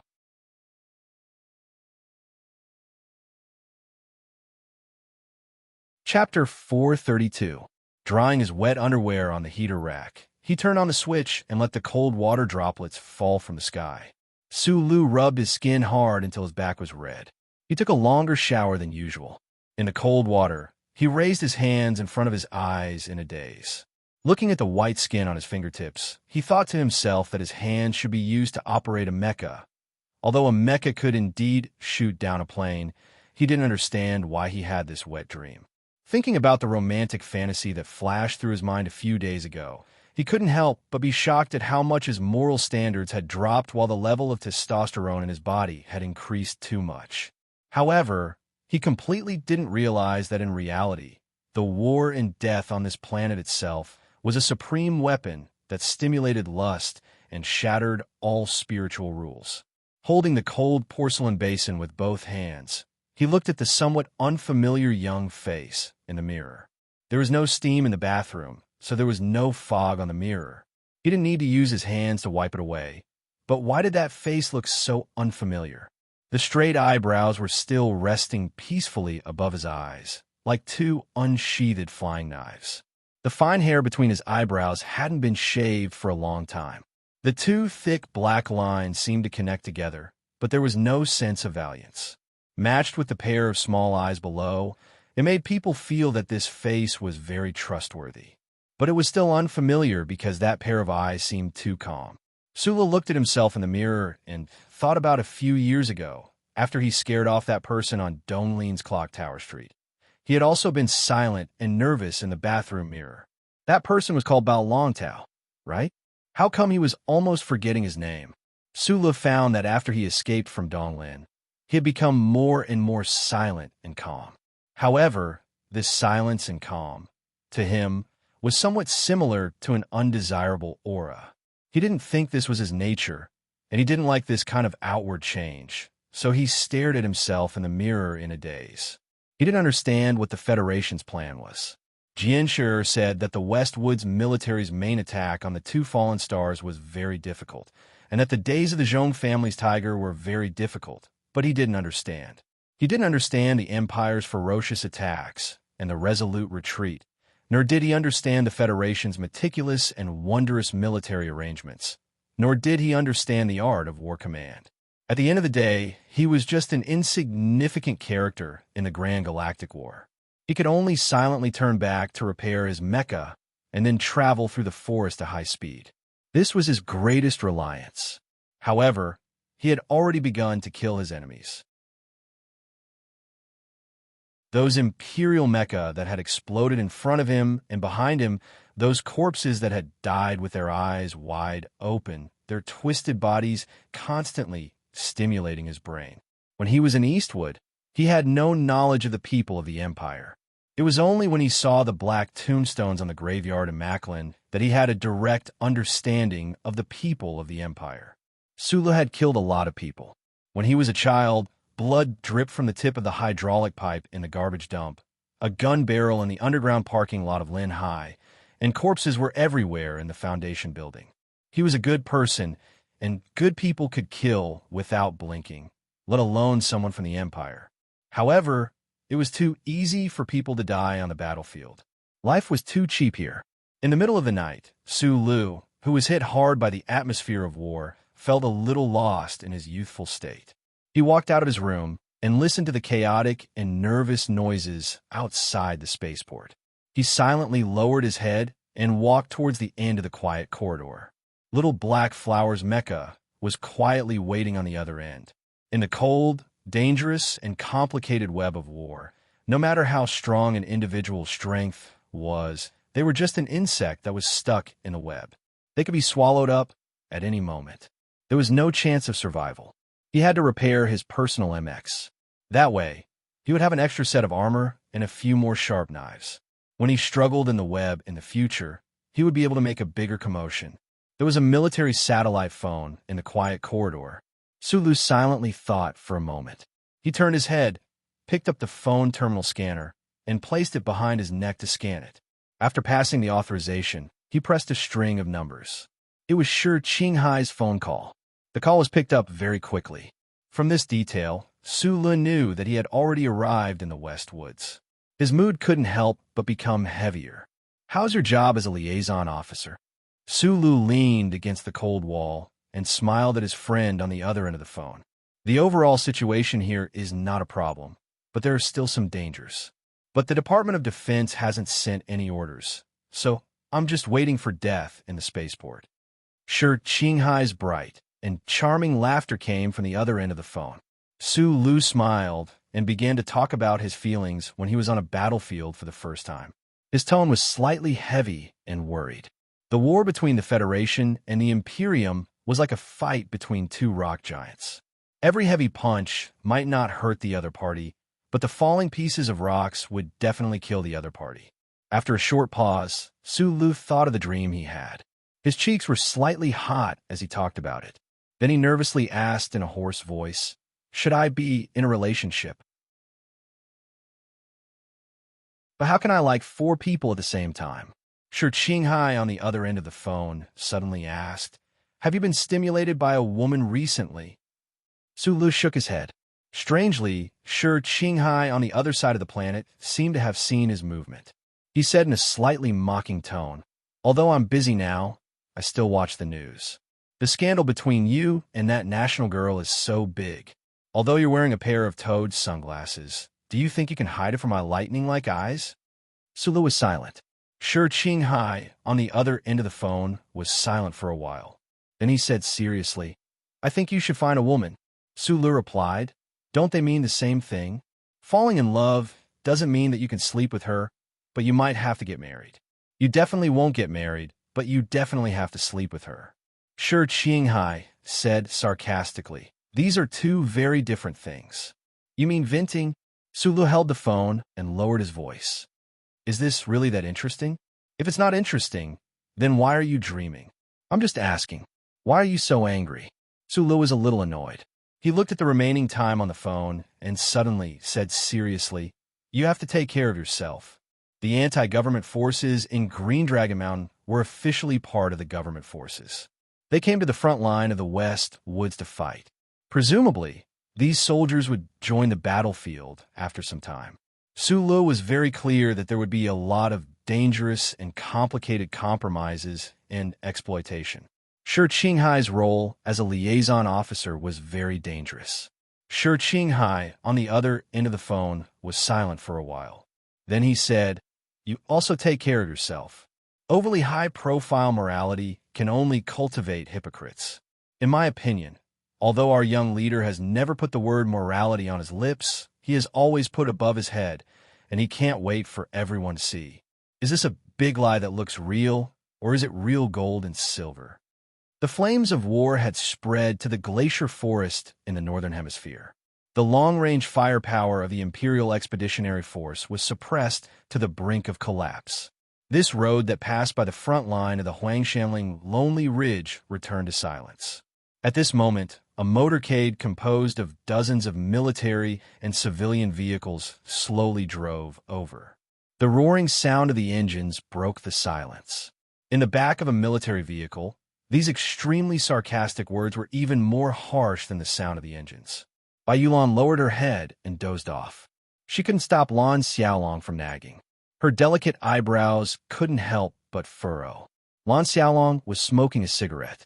He narrowed his eyes and looked at the blackened sparks on the mountain outside the window. He looked at the scattered metal wreckage and secretly assessed the extent of the battle that happened that night. His lips moved, but he didn't stop his sarcastic remarks. "That old man is good. He took the nation's girl and ran away. He saved that camp. Isn't it cool? Isn't it glorious? But what about us? We didn't fire a single shot when we went to the front line. Although we didn't become deserters, we became leftovers and were thrown back to the headquarters by him." The cigarette on Lan Xiaolong's lips swayed up and down. He looked very interesting. The sarcastic expression on his face was full of sarcasm. The 7th Combat Team didn't fight a single battle. They're about to be transferred back to the West Woods. Speaking of which, all the battles were fought by our supervisor alone. Of course, we can only follow behind him and watch the show. What are we doing here? Traveling? In the carriage, Xiong Linquan had been carefully maintaining the heavy rotary machine gun. When he heard Lan Xiaolong's words, his face became a little ugly. The rest of the soldiers of the 7th Combat Team felt the same. Of course, they didn't have any opinions about Supervisor Su Lu. They just thought that since the war had started, they, who were originally very fierce, couldn't do anything because they had an even fiercer supervisor. It was really a little frustrating. "You're not originally a member of the 7th Combat Team." Bai Yulan finally spoke softly. "I don't understand why the division sent you here." Lan Xiaolong threw the cigarette out of the window. The cigarette landed on the charred platform of the grenade launcher, creating a small spark. He said, "Of course, it's to protect the Federation's treasure, our Lieutenant Colonel Sulu. Bai Yulan frowned. Damn it. How could they send a major to protect a lieutenant colonel? Furthermore, this guy's military skills were quite average. However, he had been in the port city's 83-84 unit for many years, so his military style was quite obvious. Lan Xiaolong ignored him and said to the men of the 7th Combat Team who had their heads lowered, "Our supervisor is on a mecha. Of course, we can't follow, but you have to think about it. He's already a lieutenant colonel. He can't be using an MX to pretend to be a soldier and kill everywhere. In the West Woods, in the Empire, in the mountains, in the grasslands, constantly killing in and out, playing the hero 7 times in and out, and finally dying of exhaustion and walking to the end of the road? Bullsh asterisk T. He has to be the commanding officer of the unit, like a regiment commander or division commander.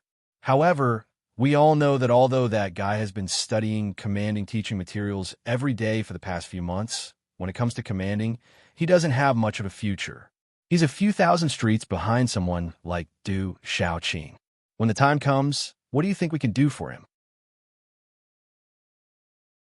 Gu Shifeng, Lu Jiao, Xiong Linquan, you all need to think about it carefully. Lan Xiaolong was like a hooligan as he gestured around. Bai Yulan, who had her head lowered and remained silent, suddenly felt a chill in her heart.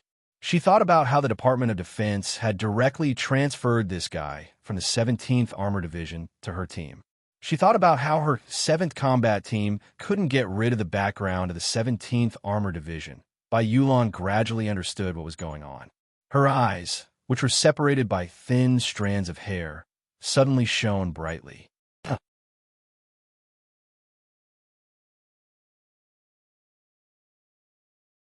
Chapter 433. The light in Bai Yulan's eyes gradually dimmed. She lowered her head and listened attentively to Lan Xiaolong's incessant nagging. At this time, she already had a certain judgment in her mind. Listening to Lan Xiaolong's seemingly roguish and decadent literary tone, she was getting more and more suspicious. The famous people in this universe, the big shots, often started to build their own team when they were lonely, unknown, or at the bottom level. Now, the subordinates of Du Shaoqing, who was famous in the Federation when he first joined the Iron 7th Division, had grown into his most loyal partners and executors. The subordinates, trained by the god of war Li Pifu in several wars, had now become the heroes of the military.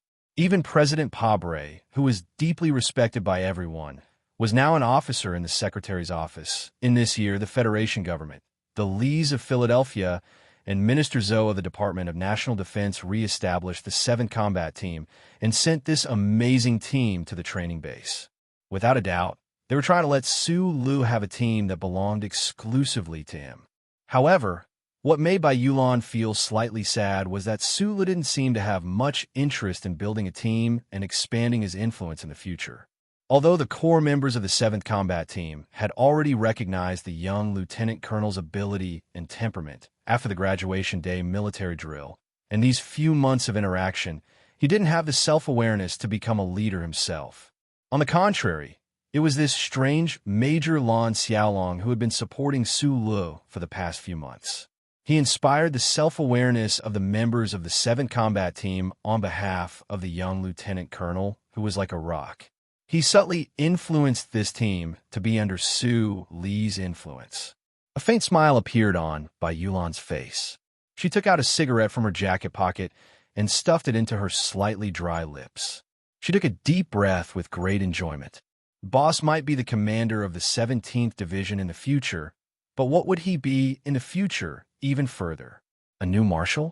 As long as the members of the 7th Combat Team could return to their hometown alive from the battlefield, they would definitely have a very good life. The fleet drove into Luochio Airport. The performance team and the broadcasting team of the Federation TV station, who had experienced the baptism of the battlefield, saw the large warships taking off and landing. Before they had time to relax, they were controlled by the strong impulse to leave the battlefield of life and death and return to the rear. Some female staff members were so excited that they even shed tears. For Sister Tong, not being with Miss for nearly 100 hours was something that had never happened in the past 7 years. Her mood had long been nervous to the extreme. Towards Su Li's action of taking the young miss away, without her consent, she was extremely angry. However, when she saw the young man and woman and man walking together in the barracks, the anger in her heart instantly became a faint sense of loss. Jianshe was wearing a light-colored short windbreaker as she nestled beside Su Lu like a docile little bird. Her expression was calm and peaceful. Looking at this scene, Sister Tong uncomfortably confirmed that the escape that night had already caused the young miss to have absolute trust in this small-eyed officer. What would happen when a man and a woman were alone in a small cabin? Sister Tong didn't want to think about it, and she immediately remembered that they were originally a blind date, the core of the Federation scandal. Without any rest, everyone boarded the warship specially dispatched by the Ministry of National Defense and left this planet full of blood and fire. Sulu, wearing sunglasses, stood by the wide porthole and narrowed his eyes to look at the colorful planet floating in the black universe. Thinking of the smoke of war and the soldiers who died on the battlefield that night, he slightly pursed his lips and believed that he would be back soon. By Magnolia walked behind him and handed him a cup of freshly brewed green tea. She said softly, "I just received the order from the company to escort Miss Jianshe to the main planet of the West Woods. Then, the 7th Combat Team will rest here and wait for the next mission." Whatever he thought of, it came. Sulu took the teacup, thanked her, and smiled bitterly. He was about to say goodbye to Jianshe and the real battlefield and stars was waiting for him and the men of the 7th Combat Team. The indicator light above the porthole rang, and the deck of the hull was ready to close. The light warship began to accelerate in preparation for entering the twisting passage of the Huiming corridor. The flowing light outside the window was pulled into a strange light circle like leaves. Sulu retracted his gaze and looked down at the green leaves floating in the green tea in the glass. He was silent. Sunset State, the main planet of the West Woods, Changfeng military base. Countless spacious landing platforms were densely packed in the wilderness like lakes. The warship that the Victory Concert Team took when they first arrived in the Westwoods was docked in the Changfeng military base. However, the base today was much more tense and busy than before. The war had begun, and countless weapons, ammunition, and resources sent from the capital ring had to be transported to the front line through this largest military base. Sulu still wore his sunglasses and stood behind Jianshe, vigilantly looking around. His gaze swept past her shoulder and looked at the fleet that was driving out from under the warship, especially the black car that belonged to him. Today, they would be staying at the Venus Hotel for the night. Then, Jianshe and her team would return to the capital ring, and the two sides would officially separate. Sulu did not have too many feelings of sadness in his heart. Because of the uncle, there were too many stories that needed to be told between them and too many unknown possibilities. Her bright purple hair was as smooth as silk. Jianshe looked ahead calmly. She didn't turn her head, but she knew that the man behind her was looking at her from the corner of his eyes. She thought about how he was her father's only student and the blind date arranged by her family. She thought about how he had watched her grow up and how he knew her age, birthday, and even her private data. She wanted to laugh, but her beautiful cheeks blushed just as she was about to turn around and have a serious conversation with this very interesting guy. A bouquet of very bright roses came to her and interrupted some of the inexplicable emotions that had just arisen. The Zhong family of the West Woods indeed had an unimaginable power and status in this region. Zhong Ziki, the nephew of Commander Zhong, who was deeply doted on, could easily enter the security area of the military base at such a tense time of war. "I have a pass." Zhong Ziki, who was holding the bouquet of flowers, did not say anything to Jianshe, who had a slightly stunned expression. Instead, he said to Sulu, who was behind her, "You have a bright future ahead of you. I don't want to offend the person favored by the old man, but I'm just here to give you a bouquet of flowers, so I'm sure you won't mind." As soon as the Zhong family's fleet appeared in sight, the armed members of Group 7 had already prepared security measures.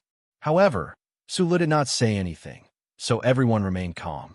Zhong Ziki looked at Su and said, "Last time at the hotel, Mad Manly already helped you regain your dignity.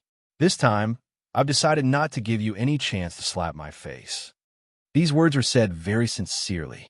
Ever since he found out about Su Li's background, Zhong Ziki had already given up on the thought of seeking revenge on him within a short period of time.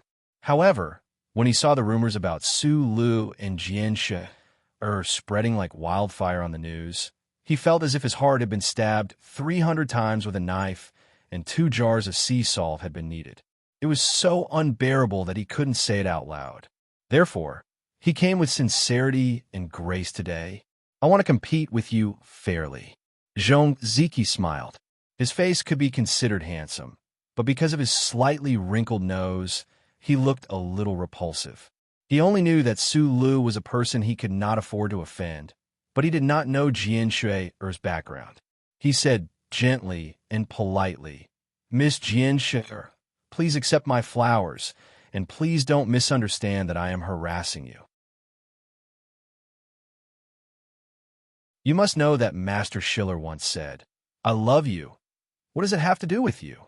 Jianshui playfully raised her eyebrows, looked at Zhong Ziki in front of her, and asked, "Are you sure you love me?" Zhong Ziki's brows furrowed. After thinking for a long time, he said, "I can't say that now. In the past, I only felt that you were a treasure, and it would definitely feel good to have you in my arms. But now, I like you with respect." From these words, it could be seen that the secret of the Federation's Department of Defense's successful military operation had not been hidden from this young master of the Zhong family. Now that he admitted that he did not love her, the anger in Jianshui's heart subsided a little. The girl smiled sweetly and said, "Since it has nothing to do with me, then what does it have to do with me?"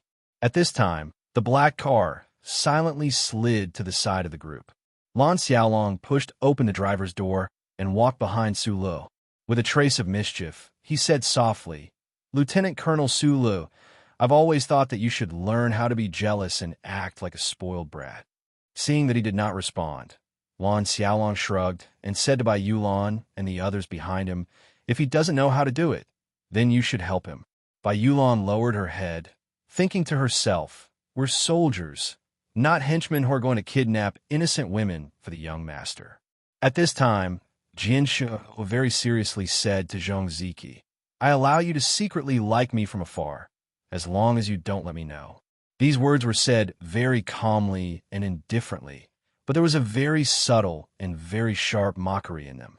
Zhong Ziki's face gradually turned pale. Although he did not act out because of Su Lu behind the national girl, the anger in his heart would probably continue to burn for a very, very long time. Su Lu had been silent because he was thinking, looking at the countless battleships and transport ships that frequently took off and landed in the Changfeng base through the lens of his sunglasses. He naturally thought of the smoke and blood on planet 5460 and the tragic landing battle on the 2 fallen planets. At such a time of war, people like Zhong Ziki actually had the leisure to play the drama of jealousy and chasing after celebrities. At this time, under the battleship, a few minutes of tit-for-tat fighting, there were probably many Federation soldiers on the front line who had fallen on the battlefield and could never stand up again. This strong contrast made his mood a little heavy and annoyed. Was he going to play the kind of drama where you don't know who my backer is, so I bully you? I just watch with a smile, then I use my backer to bully you back. Then a bystander will pull out an even more powerful backer to bully everyone and have fun? This was a good way to pass the time and lengthen the length of the boring story in his boring life. However, he was not willing to live such a life.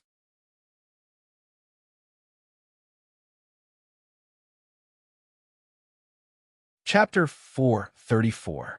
He had never been valiant. He had only silently swept past the battlefield, seeing a few clumps of smoke and a few spots of mangled flesh. It was not enough to shake or change Su Lu, this Donglin rock, too much. It was just that his rock-like heart had long returned to Donglin after he had truly gotten used to life and death. When he was hanging out with a group of orphans on Clock Tower Street, who had any family background, It was just a competition of whose knife was faster and whose brain was more nimble. At this time, he looked at Zhong Erlang through the flowers. A man's heart was not as strong as iron, but his eyes were like iron, cold and tough. It was as if the wide sunglasses on the bridge of his nose were going to crack. Zhong Ziki was angry at the national girl's mockery when he suddenly felt this pair of eyes and felt a chill all over his body. A moment later, he slowly raised his head without showing any weakness and coldly looked straight into Su Li's eyes. In the eyes of many people, and even in his own eyes, there was no doubt that he was the only heir of the West Woods Zhong family because of the favor of the tiger of the Zhong family. This identity gave him too much right to be proud and arrogant. That day at the Venus Hotel, even a real lunatic like Li Feng did not dare to shoot him, let alone this young lieutenant colonel in front of him. After that day, Zhong Ziki carefully investigated Su Li's background and confirmed the secret relationship between him and the Lis of Philadelphia. However, he was not afraid. Moreover, he had the Zhong family's direct security forces by his side today. 7 stern-looking bodyguards in black silently stood behind Zhong Ziki. They were all retired special forces from the West Woods military region and were exceptionally strong. With such a group of powerful bodyguards by his side, Zhong Ziki was not worried about his own safety. Instead, he was a little ashamed that he had been shocked by Su Li's cold gaze. He stared at Su Lu with a slightly heavy expression and said coldly, "Lieutenant Colonel Su Lu." Su Lu did not listen to him at all. The light in his narrowed eyes gradually faded. He stepped forward and held Jian Shui's hand, turned around, and walked toward the black car. Zhong Ziqi's expression changed drastically. The humiliation of being disregarded had reached a level that he and his family could not bear. After opening the back door of the black car and letting Jian Shui in, Su Lu turned around and looked at the young master of the Zhong family behind the bouquet of flowers. He slowly took off his sunglasses and said in a serious tone, "If you dare to harass her again, I will beat you until your uncle can't recognize you." Su Lu was a person who pretended to be cool. He did not purposely force these words out of his mouth. His tone carried the air of a sunset state. He was simply stating a principle, and because of its simplicity, it was exceptionally believable. People have names, just as trees have shadows. If it was an ordinary lieutenant colonel of the Federation who said such a sentence, Zhong Ziqi would only find it extremely absurd. He would wantonly hold his stomach and laugh out loud. Then, with a serious expression, he would beat up this lieutenant colonel until his life or death was unknown. However, the person who said this sentence was Su Lu. Therefore, this extremely vulgar and uninteresting vulgar threat was spat out from his thin lips. In an instant, it turned into an extremely cold wind of 5,460 degrees Celsius. It whistled past the spacious landing pad, making everyone feel an endless chill. Su Lu had the combat strength to contend with Madman Li. He also had a notorious reputation for not following the rules like Lin Banshan. The reason why the leaders of the 1,000-year-old families in the capital ring did not want him to come out of the Black Dungeon, and why they were so wary of this lone figure was none other than the fact that he dared to kill. He could kill. Clearly, this world had not forced him to the extreme, but he dared to kill without reason. After hearing this threat, Zhong Ziqi, whose expression had changed drastically due to anger, suddenly turned pale. This was because he knew that Su Lu would definitely do what he said. Even those powerful bodyguards from the West Woods Military Special Battalion, who were silent behind him, could not help but change their expressions when they thought of the deeds that Lieutenant Colonel Su Lu had done. They carefully and cautiously approached Zhong Ziqi. A strange blush appeared on Zhong Ziqi's pale face.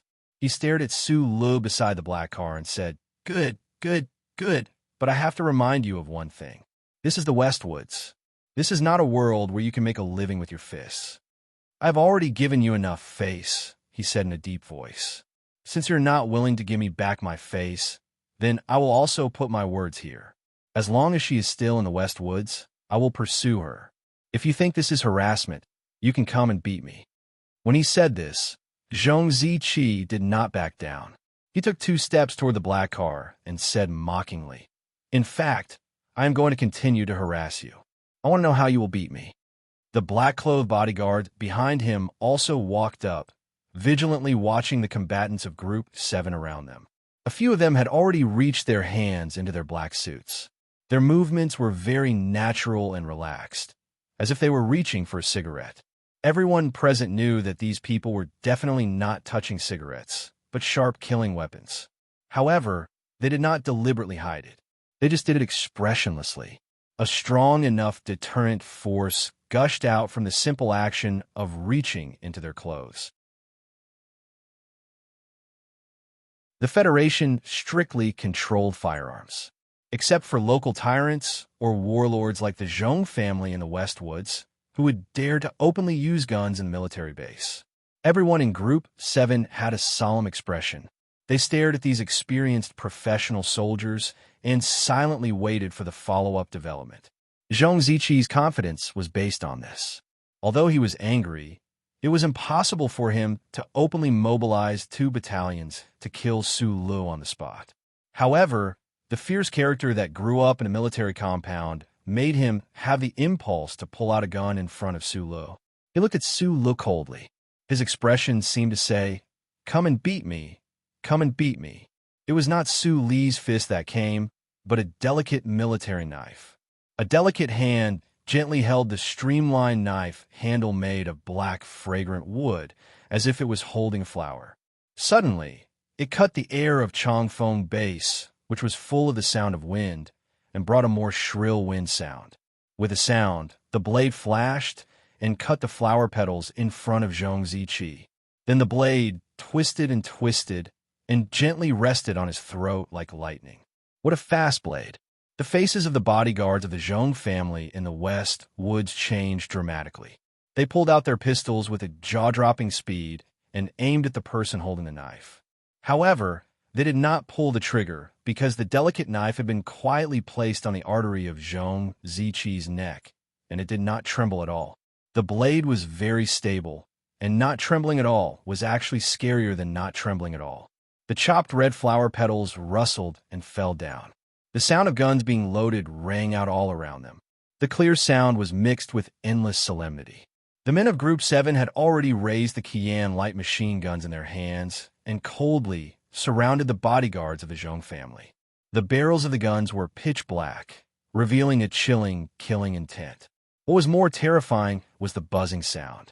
Xiong Linquan stood outside the crowd, and his 2 muscular arms were holding a heavy Carlin rotary cannon, aiming at all the people of the Zhong family. Bai Yulan's right hand gripped the delicate knife, while her left hand gently brushed away the strands of black hair in front of her eyes. She looked at the Zhong family's bodyguards who were aiming their guns at her and said softly, "At least for now, we have more guns. I advise you to put down your guns." Group 7 was equipped with heavy firepower used on the battlefield. With a casual round of bullets, these well-trained professional soldiers of the Zhong family could only end up in a pool of blood. Zhong Ziqi's face was pale, and he raised his head without saying a word. Since the death of his father, his head had always been held high, never falling. But at that time, it represented his dignity and the glory of his family. But now, it represented humiliation and fear. The fear came from the cold and delicate knife on his neck, from the sound of guns being loaded, and from the high-speed rotation of Dalin's soul. He couldn't understand. These mercenaries clearly knew who he was. Why did they still dare to raise their guns? He couldn't understand. Why did this quiet man in front of him, who looked like a girl, dare to point a sharp knife at his vitals? Kill me if you have the guts. We are carrying out a military mission. If you continue to harass Miss Jian Shuai, I will kill you with my own hands. Bai Yulan deepened Su Li's previous threat. He quietly looked at Zhong Ziqi's pale face, and after saying this, he didn't speak again. From the corner of his eyes, he saw that Su Lu had already closed the door. This delicate man's lips curled up into 2 beautiful arcs, and his fingers slightly tightened. A streak of blood appeared on Zhong Ziqi's fair neck. The blood vessels that had appeared on the surface of his skin due to his anger and fear were immediately forced back under the skin by the cold and pain. His legs were somewhat weak, and his lips were sore and numb. He was simply unable to say anything. Bai Yulan slowly put away the knife and put it back into his pocket. He didn't even look at the Zhong family soldier who was pointing a gun at his forehead. He gently reached out his hand and pulled the gun away, and then walked back to his military vehicle. What a good show. Lan Xiaolong smiled as he looked at this scene. He thought that the guys from Group 7 finally understood what kind of formation they had to put on in order to stand up for their boss. And those big shots from the Department of National Defense would definitely like this slightly cliché show. Retreat. He calmed himself down and smiled as he saluted Zhong Ziqi. He waved his hand and signaled the members of Group 7 who were holding numerous large guns ready to fire at any time to leave. The smoke and dust dispersed in the wind. Zhong Ziqi covered his neck and stared blankly at the convoy that was leaving. His face was pale as he thought of those men holding guns and the knife that was on his neck. He could clearly feel that if there was a conflict earlier, that knife would have really cut open his carotid artery, and those Qian machine guns and Dailings would have really dared to open fire. Countless small cold beads appeared on young Master Zhong's back, and he couldn't help but shiver. The original anger and vengeance in his heart was shattered by that cold feeling.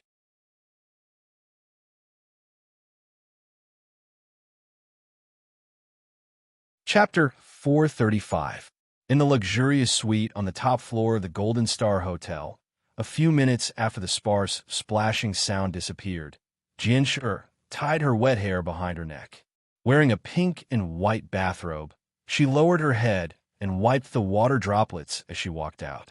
Under the bathrobe, her bare feet gently stepped on the expensive carpet, leaving a few wet footprints. Su Lu stood up from the sofa. His eyes swept over the girl's jade-like little feet. He picked up the automatic dry bag and handed it to her. Then he turned around and stubbed out the cigarette, but Jian Shi naturally took it and put it on her head. It looked like she was wearing a small hat. With her clear face and beautiful facial features, she looked very beautiful and cute. There was no one else in the suite. The two of them were alone. They silently handed over the things and looked very natural and intimate. There was a faint feeling of being part of the C family, and in the eyes of many people, they were already a couple. Even Sister Tong was not in the room. Jian Shi sat on the sofa, curled up her legs, tilted her head, and gently dipped a cotton bud into the water in her ear. She said softly, "I know you have a close relationship with the Zhong family, but it's not good to offend the future heir of the Zhong family." When the soft pink cotton swab entered and exited, it would occasionally touch the girl's soft and tender earlobes, causing them to tremble slightly.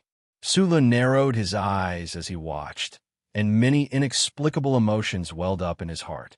The national girl in his dreams back then was actually able to show her most private side in front of him like a family member. This world's affairs were truly somewhat lamentable.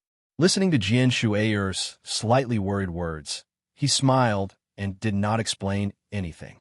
In fact, he was worried that after tomorrow's separation, the young master of the Zhong family in the West Woods would harass Jian Shue'er relentlessly. That was why he was so tough in the Chongfeng military base today, especially when Jian Shue'er was not willing to let the world know her real family background. To deal with a possessive playboy with a strong family background, Su Lu could only use the absolute threat of death to suppress his ambitions and desires. Seeing that Su Lu did not care about her words, Jian Shue'er sighed softly. A trace of sadness appeared on her beautiful little face. She looked at him and said, "The Ministry of National Defense will escort us back to the capital ring. You don't have to worry about anything." Su Lu nodded. Jian Shue'er took off the small hat-like dry hair bag and rubbed her fluffy purple short hair. She was like a cute little lion that shook its head vigorously in the sun after crossing a clear stream. There was a kind of beauty that was full of vitality. Without warning, suddenly, she leaned against the sofa, held her chin, looked at Su Lu seriously, and said, "I have something that I need your opinion on." Su Lu was stunned and looked back at her on the sofa. He knew that when this national girl was 12 years old, she was determined to leave the Lees of Philadelphia. Even if she fought a long-lasting lawsuit, she still forced the military god Li Pifu to make a concession. Such a determined girl had her own plans for everything she did. What did she need his opinion on? I plan to grow my hair long and then dye it back to black. Jian Shui'er blinked and said, "What do you think?" Su Li's heart relaxed. It turned out to be such a small matter. However, immediately after, he had a strong feeling in his heart. This bright purple hair was the collective memory of many Federation citizens. It was the trace of his past years. She actually wanted to dye it black? It depends on what you like. He awkwardly scratched the black hair on top of his head and said, "If you want to ask for my opinion, of course I like the color of your hair now." After saying this, Su Lu was suddenly stunned. He immediately thought of something else and looked at the girl on the sofa with astonished eyes. Jian Shui'er smiled slightly and looked at him quietly. In fact, she also did not understand why she wanted to ask for Su Li's opinion before she made this decision. Was it just because he was her father's only student, so she felt close to him? Or was it because she had gotten used to trusting him after this period of time together? And at this moment, Su Li's reaction made her confirm that under his sincere face, there was indeed an intelligent heart. "This is my last concert. My contract with Department 23 is about to expire. I will not continue to act in that TV series." The national girl, Jian Shui'er, was about to end her acting career. In this period of time that was full of news about war, it was presumably the most shocking news. And Su Lu, other than herself, was the first person in this universe to know of this news. Su Lu looked at her in surprise and was speechless for a long time. "When I was young, I left Philadelphia for the capital because I wanted to live a different life. As a star, I could play different roles and live many lives. But later on, I found that I could not live any kind of life." Jian Shui'er cutely stuck out her tongue and said, "I can't play a bad woman. I can't act in kissing scenes. I can't act in nude scenes. Even if I wanted to, the TV station and scriptwriter would not dare to write it." Su Li's eyebrows twitched painfully. He thought that, not to mention the influence of the old man in Philadelphia, if the scriptwriter really dared to write it and the TV station dared to broadcast it, he and the countless audiences in the Federation would be too scared to watch it. Even if they watched, they would cover their hands and open their fingers. They would be extremely shy. He bitterly smiled and said, "Last time, I said that you have graduated from the Battleship Command Department, but you know that the old man will never allow you to go to the front line. If you go on a battleship, all the operators will only look at you, and it will be easy for an accident to happen. Let's not talk about this." Jian Shui'er slightly lowered her eyes. Her long eyelashes covered her delicate white skin, and a long bath towel covered her delicate white legs. "You have to be more careful in the front line. As for the things we talked about last time, if it is not easy to investigate, you don't have to." Su Lu was silent. In Luoqiao Airport, he and Jian Shui'er needed an answer to the doubts in their hearts. However, at present, it seemed that the answer was only in the mind of the military god Li Pifu or the emperor of the empire. It was indeed very complicated to find the answer. "When we were there last time, I didn't ask about my father." Jian Shui'er slowly raised her head and looked through the floor-to-ceiling window in the direction of the silver beach, where the sound of waves came from in the night. There was a trace of sadness and longing in her big eyes. There was a touch of coldness and disdain on her sharp chin that was probably unique to the Li family.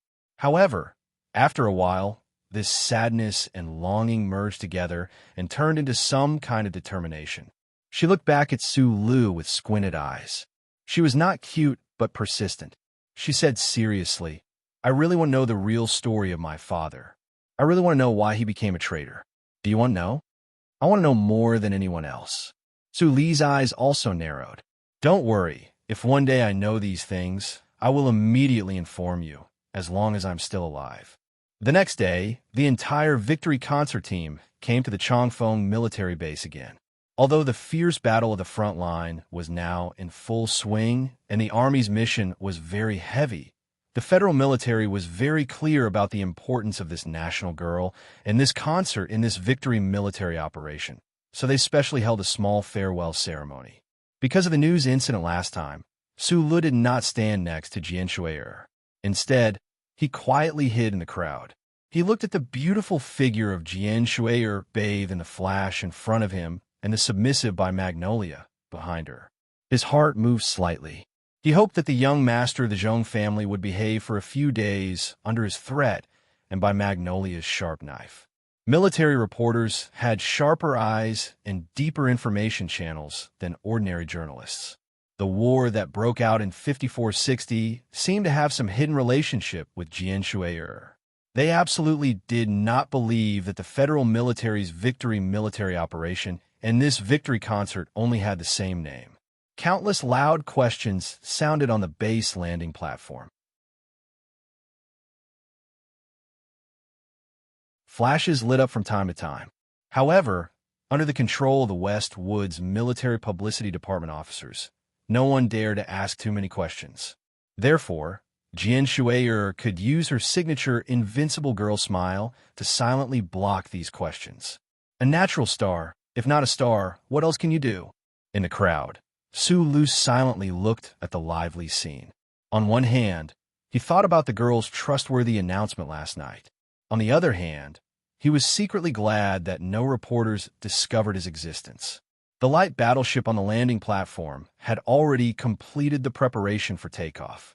The unique, low, buzzing sound of the crystal engine gradually covered the questions and noise in the field.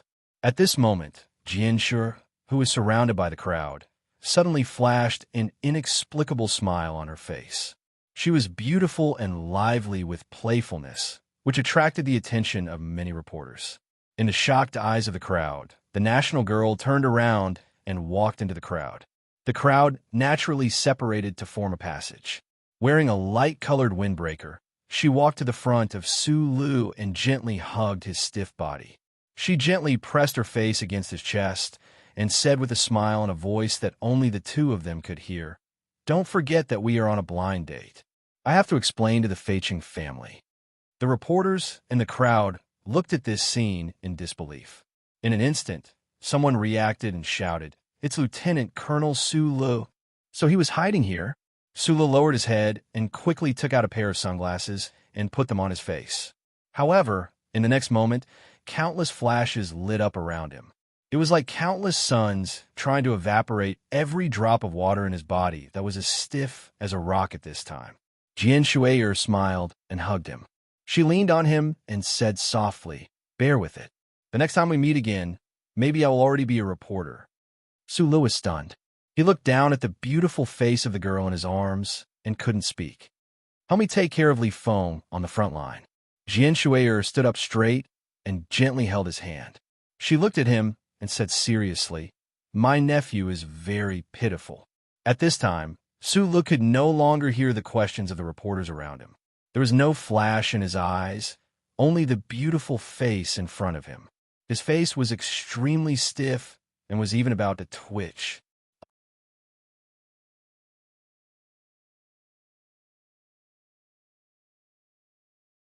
Chapter 436. Just like in the legends, he went to the front lines at the age of 12, piloting a mecha and starting a blood-soaked game. He slaughtered more than 100 ace mecha pilots at the edge of the Bermuda Triangle and the outskirts of the space passage, earning himself the reputation of being invincible in the military. His personality was violent and arrogant to the extreme. With his solid battle results, he was promoted to become the youngest lieutenant colonel in the history of the Federation. Su Lu really could not understand what madman he had to take care of. What was so pitiful about him? This question perplexed him all the way until he took a bath. Dense droplets of water sprayed down from his head and face, but it was unable to wash away his doubts. This was because he knew that Jian Shui'er was not as lovable and cute as she appeared on the surface. Every word that the young girl said naturally had its own reason. He turned on the tap, picked up the towel, and rubbed his face forcefully twice. He rubbed his face until it was slightly red. He raised his head to look at the bathroom and confirmed that there should not be any surveillance equipment here. So he slowly closed his eyes, lowered his body slightly, and squatted into a standard horse stance. In the midst of the fog, he began the practice that he had long been accustomed to. The tremors at the edge of the Eastwood mine had already pierced into his skin. No one could see the strange traces under his tight skin. Only he could feel the clear, burning lines slowly moving along those lines that he did not understand.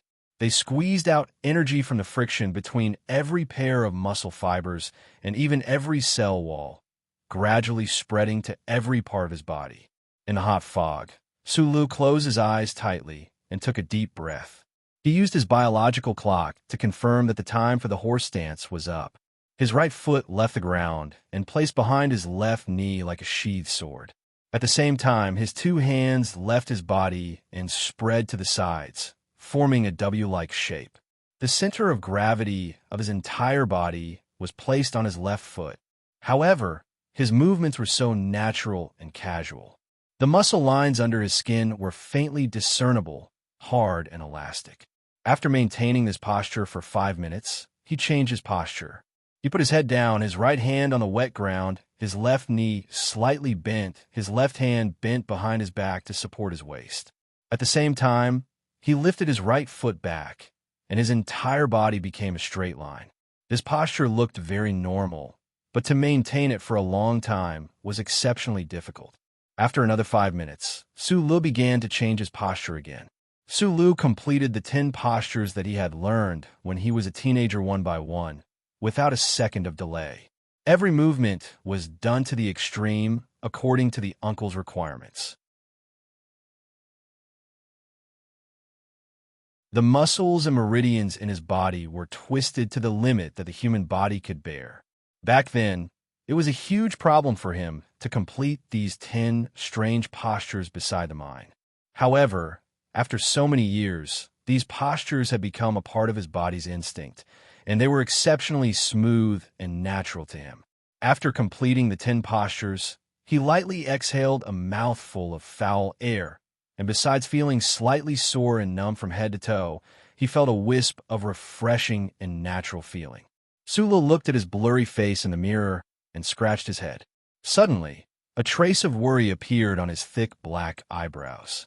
He did not know if there were geniuses in this universe, but at least he knew very well that so-called geniuses were just hard work that exceeded what normal people could bear.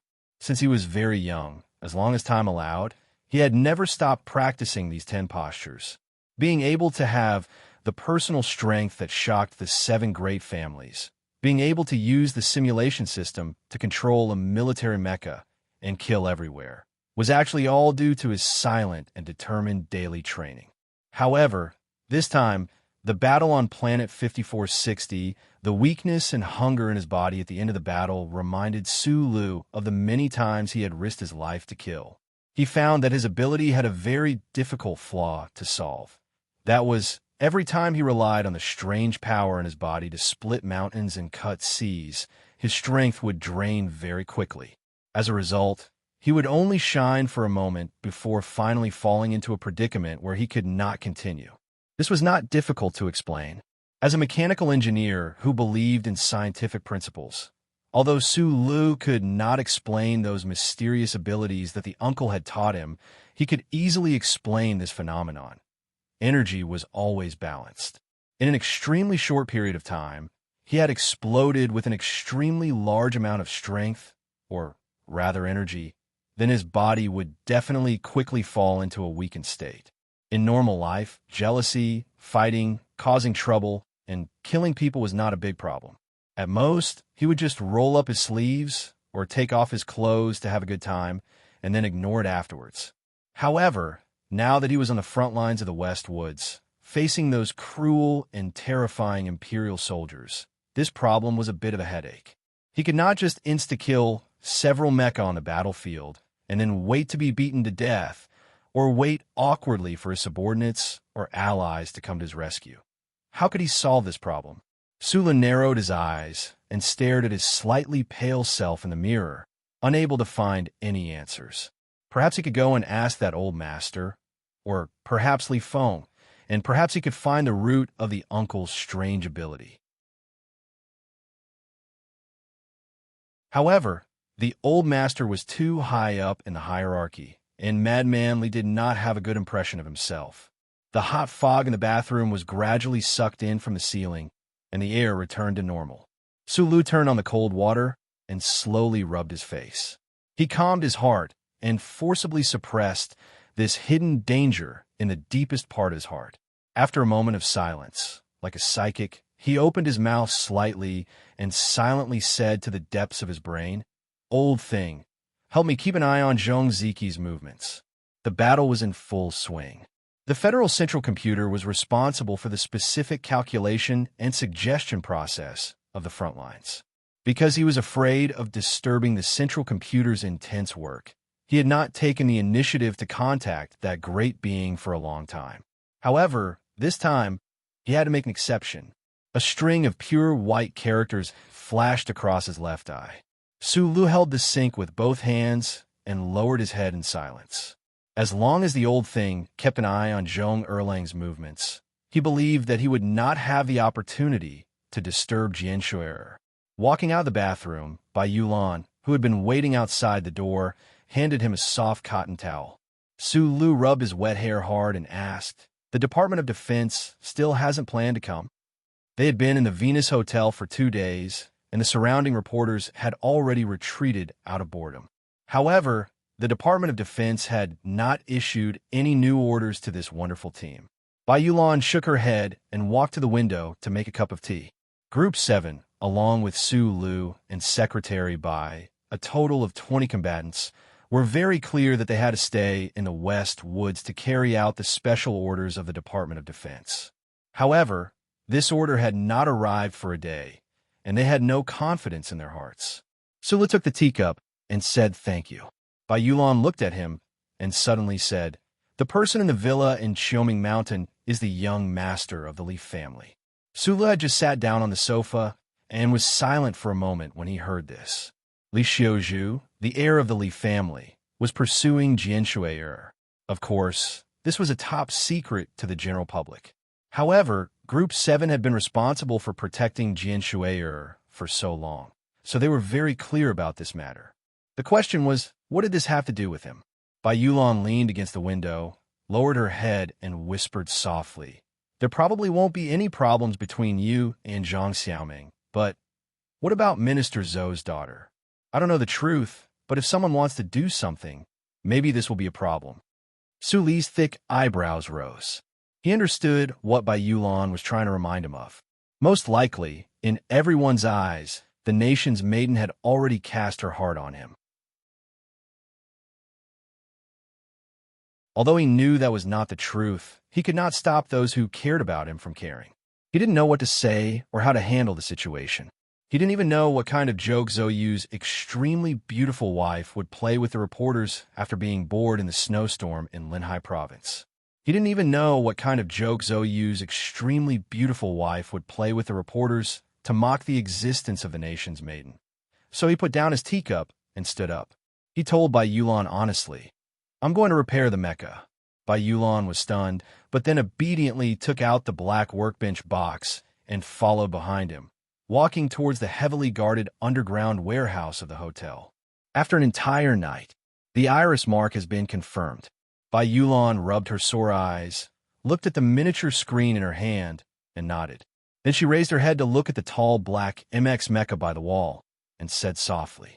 Standing outside the cockpit of the mecha, Su Lu, who was in the middle of a data connection, whistled softly. Then he frowned and looked into the distance. Because at the entrance of the warehouse, a group of military officers was walking in. Lieutenant Colonel Su Lu, a major general wearing the uniform of the West Woods military, looked warmly at the young man in the mecha. Su Lu nodded. Because of your outstanding performance during the victorious military operation, the Department of Defense has awarded you the Purple Gold Medal Level 2. The Major General took out a medal from the box of his subordinate beside him and smiled at him, who had just climbed down from the mecha. He lowered his voice and said, "You also know that this is a secret operation, so the award can only be done in secret." Su Lu lowered his head and looked at the glittering medal on the left side of his military uniform.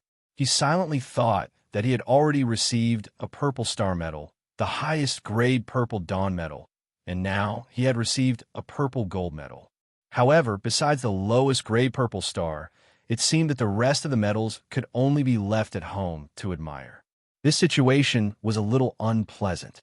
As if guessing what he was thinking, the Major General of the West Wood's military reminded him, "At least on the surface of your exclusive mecha, you can paint 10 gold stars."